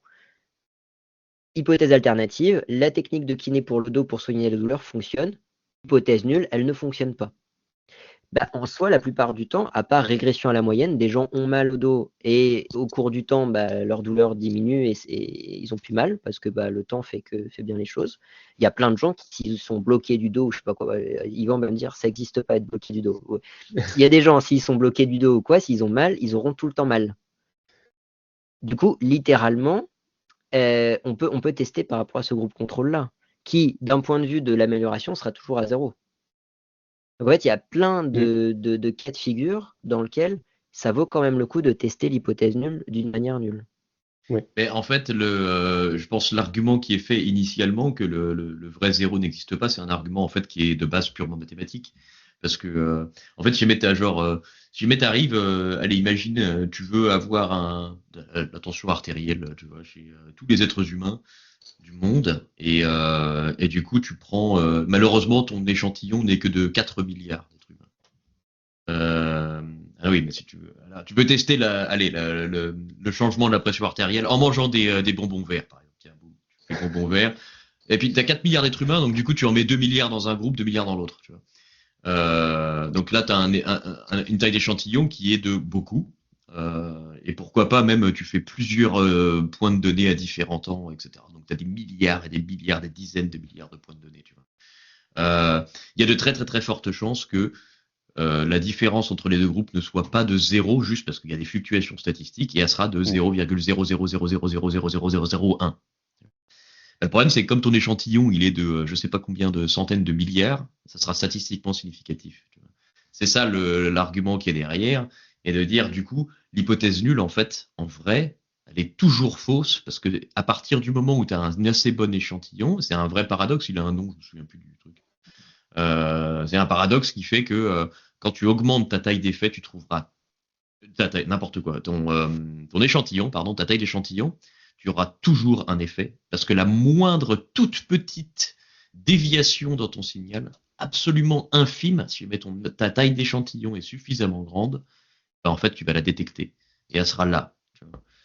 Et ça, bah, c'est effectivement un paradoxe statistique qui peut faire dire la p-valeur c'est pas parfait parce que du coup tu vas faire ça. Mais sauf que c'est un argument qui est, enfin, quand on parle de kinésithérapie où on va avoir un échantillon, genre une taille d'échantillon, genre dans un super article, boum, ils ont 100 personnes et genre tout le monde applaudit, tu vois. Et comme en psycho, tu vois, ça va être genre 150, mon Dieu, mais vous êtes des dieux. On est très loin de l'argument mathématique, le moment où ça va arriver. Et en plus de ça, effectivement, il y a cette alternative simplement de dire, bah, on n'a qu'à pas tester à zéro, on teste à autre chose. Puis, bah, problème résolu. On trouve une taille par rapport à un groupe contrôle, tu vois, et qui est, ou surtout par rapport à une taille d'effet minimale, pardon, qui va être genre, on considère qu'en dessous de ça, en fait, l'effet n'est pas intéressant. C'est ça le vrai cœur du truc, en fait. C'est de dire, bah oui, d'accord. Hein. Peut-être que manger effectivement des bonbons verts, ça fait, ça diminue la pression artérielle de 0,0001. Est-ce que ça a une implication clinique? Si la réponse est non, on s'en fout, en fait. Même si l'effet, il est vrai, en fait. C'est là où on se dit, il faudra absolument qu'on fasse un petit épisode spécial sur l'article de Paul Mell sur le fait que en psycho, on fait de la science exactement à l'inverse de la physique. Oui. Qui traite exactement de ce sujet-là, en fait, hein, et qui est absolument remarquable là-dessus. Promis, on vous fera ça. Promis. On invitera Paul Mell, évidemment. Oui, qui d'ailleurs parle très bien français, hein, rappelons-le. C'est vrai. Non, j'en sais rien. Je ne sais pas s'il parle. Non, je sais pas non plus. Il est surtout très mort hein, à l'heure actuelle. Donc... Oui, c'est ça qu'il faut dire, c'est que là, il parlera plus. Voilà. Les chercheurs, dernier point, les chercheurs ont besoin d'informations sur la taille des effets. Et ça, c'est un argument qu'utilise l'article éditorial. Je suis désolé, ça me fait rire, mais en disant faut arrêter d'utiliser la p-valeur parce que les chercheurs s'intéressent à la taille de l'effet. Et moi, je suis là, ben, on peut utiliser en plus. Pourquoi remplacer? Oui. On peut faire les deux, quoi. Et c'est Je d'ailleurs comprends pas. c'est d'ailleurs ce que dit aussi l'auteur Oui, mais du oui. commentaire. Il dit en fait, il n'y a aucun moment il a vu lui une opposition à en gros une exclusivité. C'est soit tu as la p-valeur, soit tu as la taille d'effet. En Mais général, c'est oui. même plutôt encouragé d'avoir les deux. C'est vraiment lunaire, quoi. Ouais. Bon, Ouais. on va passer rapidement sur ce point-là. Je crois que tout le monde est d'accord sur le fait de dire, bah, si on peut avoir deux indicateurs différents qui disent deux choses différentes, autant les utiliser. Je pense que c'est assez consensuel. Ouais. Et en fait, ce que va dire l'auteur après, alors je vais raccourcir un petit peu, mais je trouve ça génial ce qu'il va dire. Il dit que le problème fondamental en kinésithérapie, c'est pas la p-valeur, c'est l'intégrité statistique. Le problème, comme dans beaucoup d'autres domaines scientifiques, c'est les auteurs qui trichent, ceux qui fraudent, ceux qui inventent des données, ceux qui p-hack, donc qui vont se débrouiller pour qu'une p-valeur qui n'est pas significative devienne significative en trichant un petit peu sur les données. Ceux qui excluent des données qui ne leur plaisent pas, qui ont des règles d'inclusion et d'exclusion arbitraires et non rapportées, hein, c'est ce qu'on disait avec Yvan pour tes étudiants, vous pouvez le faire, mais il faut le rapporter, il faut expliquer pourquoi vous le faites. Qui font des analyses multiples, des analyses en sous-groupe, des analyses non préenregistrées et qui trouvent des hypothèses significatives après aussi avoir analysé les résultats. Et ça pose évidemment un problème beaucoup plus grand, beaucoup plus important que juste la p-valeur. De même que là, une conception expérimentale pourrie, un manque de participants qui permettrait de toute façon pas de mettre en évidence un effet. Et il dit cette phrase, alors pareil, hein, pas du tout consensuelle. J'encourage plutôt le comité éditorial à concentrer son attention sur les méthodes permettant d'améliorer le partage de données de code, la transparence et la reproductibilité grâce à des outils comme le préenregistrement, l'examen aveugle des résultats, les rapports enregistrés, ou même les articles de données dont la fonction principale est de rapporter une étude et d'archiver des données sans tirer de conclusion à partir d'un échantillon limité. Et je trouve ça très exactement, presque très exactement, le point central. Le point Ouais. central, c'est vous essayez de corriger un problème de fond de la kiné qui est le manque de scientificité de la kiné parce que les expérimentations qu'on fait sont pourries en disant on va corriger ça statistiquement. Non, le problème d'une conception expérimentale pourrie, c'est une meilleure conception expérimentale. C'est pas de changer la p-valeur ou de changer des analyses stats. Et augmenter la transparence, quoi. C'est toujours aussi le problème, En quoi. fait, c'est ce que tu disais au début, c'est d'améliorer la validité interne et externe des études. Ouais. La validité interne Interne, grâce à la surtout. manière dont on fait l'étude, et puis surtout la validité externe, c'est de dire à quel point ce qu'on a prouvé là est transférable. Et effectivement, comme les éditeurs, eux, ils partent du principe que de toute façon, toutes les études en kiné sont transférables à toute une population générale, ils n'en parlent pas. Alors que ça, il Ouais. faudrait évidemment en parler. Mm. Ce que je trouve absolument fou. Et d'ailleurs, la validité externe, c'est un point qui n'est pas non plus discuté dans les commentaires. Non. Mais évidemment que être plus transparent, ça améliore quand même déjà en partie la validité externe, ça c'est sûr. Et puis, il y Oui, a et un autre puis. point. Pardon, je t'ai Non, non, coupé. vas-y, Yvan, je t'en prie. Merci. Il y a un autre point aussi quand même. Il fait un peu. Il y a un petit paragraphe là qu'il appelait la vertu des tests d'hypothèse, où il dit qu'effectivement les tests d'hypothèse, ils prennent aussi en compte quand même ce phénomène d'erreur de type 1, donc des faux positifs dont on parlait tout à l'heure. Et il dit aussi que avec les tests d'hypothèse, on a quand même cette possibilité de pouvoir tester des conditions à plusieurs groupes.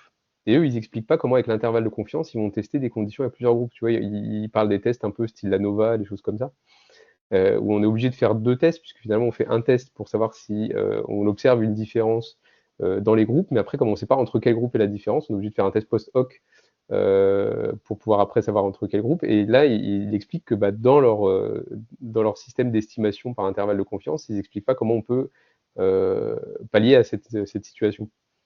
Ouais. Tu peux, à mon avis, tu peux pareil, tu peux créer des intervalles de confiance pour chaque test post-hoc, quoi. Mm. Et pour moi, vu que la p-valeur fonctionne comme les intervalles Oui, de confiance, tu devrais normalement retrouver la même. Oui, en définitive, c'est pareil. Ouais, ouais. c'est pareil, mais c'est C'est drôle juste parce qu'il que faut lui, faire. il a quand même fait un petit point dessus. Ouais. Oui, le fait est qu'on pourrait se débrouiller pour le faire, mais c'est quand même assez fou. En fait, faut recadrer d'où vient cet éditorial-là. C'est que c'est quand même des chercheurs, éditeurs influents en kiné qui disent on va changer notre méthode de faire et qui n'expliquent pas jusqu'au bout comment il faudrait changer les méthodes de faire. C'est-à-dire que là, ce que tu es en train d'expliquer, Yvan, c'est ils n'expliquent pas dans toutes les conditions qu'utilisent normalement les chercheurs, qu'est-ce qu'il faudrait faire dans ces conditions-là pour rapporter les données, effectivement. Alors, je sais pas C'est-à-dire que s'ils ont nous, on a cette prévu, habitude. je sais pas s'ils ont Ouais. prévu par la suite de leur article de faire des guidelines ou des sortes de checklists comme on peut voir des fois. Ah, Je sais pas, hein. justement, Ça, c'est c'était justement la question que je voulais te poser, la petite question de fin, c'est est-ce que tu as des nouvelles par rapport à ça? C'est-à-dire que là, le dernier article, le dernier commentaire, c'était fin 2022. Est-ce qu'il y a eu des répercussions par la suite? Est-ce qu'il y a eu des vrais changements? Est-ce que finalement, ils se sont dit, oh, c'est pas forcément une bonne idée? Eh ben, j'ai pas l'impression. En tout cas, j'ai pas trouvé d'article en cherchant. Après, j'ai pas creusé plus que ça parce que c'est pas trop le domaine dans lequel moi je suis en thèse. Donc effectivement, c'est pas non plus des polémiques que j'ai suivies de près, puisque j'ai découvert cette polémique finalement quand on a voulu faire le podcast. Mais j'ai pas l'impression, en tout cas, dans ma recherche bibliographique, j'ai pas l'impression d'être retombé. On peut regarder vite fait si je regarde la société. En fait, tu veux dire que c'est un petit peu comme tous les articles métasciences philosophiques qui essayent de redéfinir des trucs, tout le monde dit des trucs et puis finalement il se passe pas grand-chose, quoi. C'est ça. Et comme moi, j'ai pas cherché à publier dans ce type de revue, je suis pas Mais t'as pas tombé vu de différence. face aux critères justement dont il parlait d'un point de vue statistique. Ok. Donc, mais je pourrais essayer de regarder, puis on fera un petit message sur les réseaux sociaux pour dire la suite. Ouais, bah, si vraiment on voit des différences. Mais c'est vrai qu'il y a aussi, bon, on va pas non plus détailler pendant très longtemps ce cas-là, mais c'est vrai que le statu quo est hyper important. Et même parfois, quand des éditeurs sont tous d'accord pour modifier quelque chose, bah, en fait, cette chose se modifie pas forcément parce que le statu quo est Mm. tellement fort que les auteurs continuent en fait de soumettre de la manière qu'ils ont toujours soumis. Déjà, probablement parce que des fois, ils sont même pas au courant que cet article existe. Et puis, parce que bah, ils ont leur habitude et ils savent pas faire autrement, ils ont pas envie de faire autrement, et du coup, c'est très très difficile de changer les pratiques. Alors, Ouais, est-ce que je là, confirme qu'il y a des articles qui ont encore d'épée valeur en 2024 dans le journal. Donc, du coup, je ah pense ouais. qu'ils ont fait machine arrière. Ouais, ça serait intéressant de voir s'il n'y a pas une petite notice, mais je vois rien là sur leur article, donc ouais. Ça se trouve juste ils ont tout fait pour cacher finalement par la suite cet C'est éditorial. possible. C'est possible. Bon, et ben on va s'arrêter là. C'était un plaisir. Moi j'ai trouvé ça génial cet article, les commentaires, le drama, la manière dont ils ont à la fois d'être précis, mais à la fois d'être incisif et d'être très nuancé selon Yvan. J'ose pas imaginer comment Yvan est quand il est pas nuancé. C'était vraiment super. C'était aussi un plaisir de faire ce podcast avec vous. Merci Yvan Plaisir d'être venu. En partagé. plus, bah voilà, pour la première fois, c'était vraiment génial. J'espère qu'on te reverra une autre fois, au moins une deuxième fois. Bah après, je sais pas, on aura peut-être la possibilité de refaire l'article la première fois. Bah, moi, c'est un peu ce que je disais, c'est que le résultat du premier article, c'est littéralement en kiné, on préenregistre pas. Bon, c'est vrai qu'on avait beaucoup discuté et fait d'à côté, mais c'est vrai qu'en somme, l'article dit pas grand-chose d'autre que Oui, en fait, ça. l'article, il disait juste qu'en kiné, on n'est pas encore, en tout cas, les recommandations des éditeurs, parce que c'était toujours pareil, c'était par rapport à des éditeurs, mais que les éditeurs, finalement, ils se focalisent pas sur des recommandations en sciences ouvertes qui se basent sur le score top, et que finalement, en kinésithérapie, bah voilà, on n'en est pas encore là. Ouais. Mm. Moi, par contre, ce qui m'intéresserait plus, ça serait que tu nous parles de la douleur, justement, parce que moi, le seul truc que je connais sur la douleur, c'est-à-dire pas grand-chose, c'est la douleur, c'est subjectif, et il y a une petite échelle là, sur 10 que tu glisses, genre 10 douleurs insupportables, faut m'arracher le bras, et puis 0, tout va bien.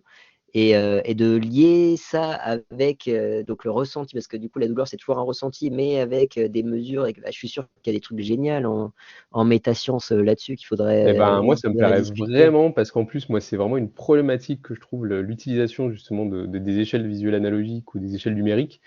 Il faut qu'on se recale ça. Dans la douleur, ça me plairait bien d'aller chercher quelques articles de métasciences sur le sujet. Après, si vous voulez en savoir un peu sur la douleur, je me permets de faire de la pub, vu que tu as fait de la pub. Vas-y. J'ai enregistré un podcast avec Utopia Rabbit, projet Utopia. D'ailleurs, je crois que Nathanaël aussi, tu avais fait un podcast avec lui, Tout à fait. où je parle de ma thèse. parle concrètement de ma thèse et de la douleur et de la cognition sociale. Donc, c'est en 3 épisodes et il y a un épisode où effectivement c'est bien basé sur l'historique de la recherche sur la douleur, etc. Mais effectivement, moi, ça me plairait bien de faire quelque chose sur les outils de mesure de la douleur dans la Ce serait recherche, super. parce qu'il y a beaucoup de choses à dire. Ouais, ouais, Bon, bah, il n'y a excellent. plus qu'à se trouver une date. Et il se Ouais. trouve un article surtout de Métascience aussi. Oh, bah, ça, c'est de ton côté. Moi, il faut juste que je trouve la date. Bah, sinon, écris-le et puis on en parle ici. Hein.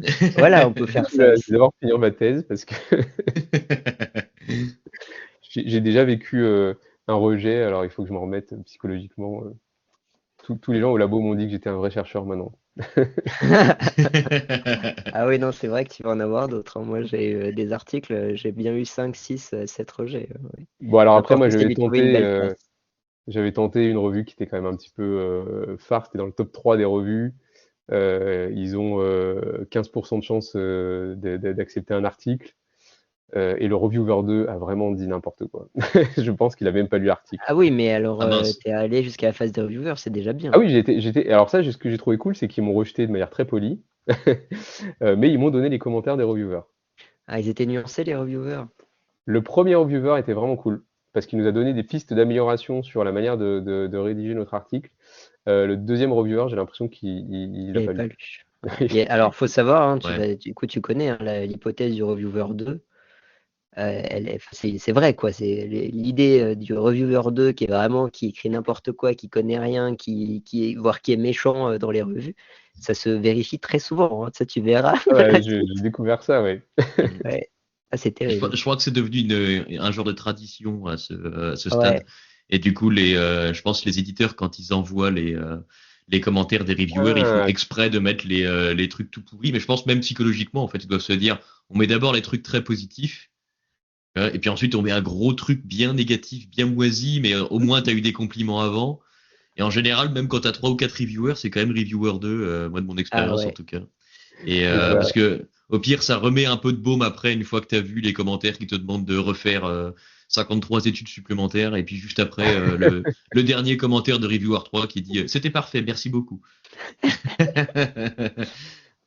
Bon, Ouais, Nathanaël, Yvan, c'était un plaisir de vous avoir. c'était un Et plaisir donc, bah partagé. voilà, clairement, prochaine réunion très bientôt. On va se réenregistrer un petit podcast sur la douleur. Moi, je serais très heureux. Moi aussi. Et ben Et moi bien, aussi. Nathanaël, super. Nathanaël, très content de t'avoir aussi parmi nous. Et puis, bah, très content que vous nous ayez suivis jusque-là. Et je vous dis à très bientôt pour un prochain épisode de Répartations. Salut! À bientôt.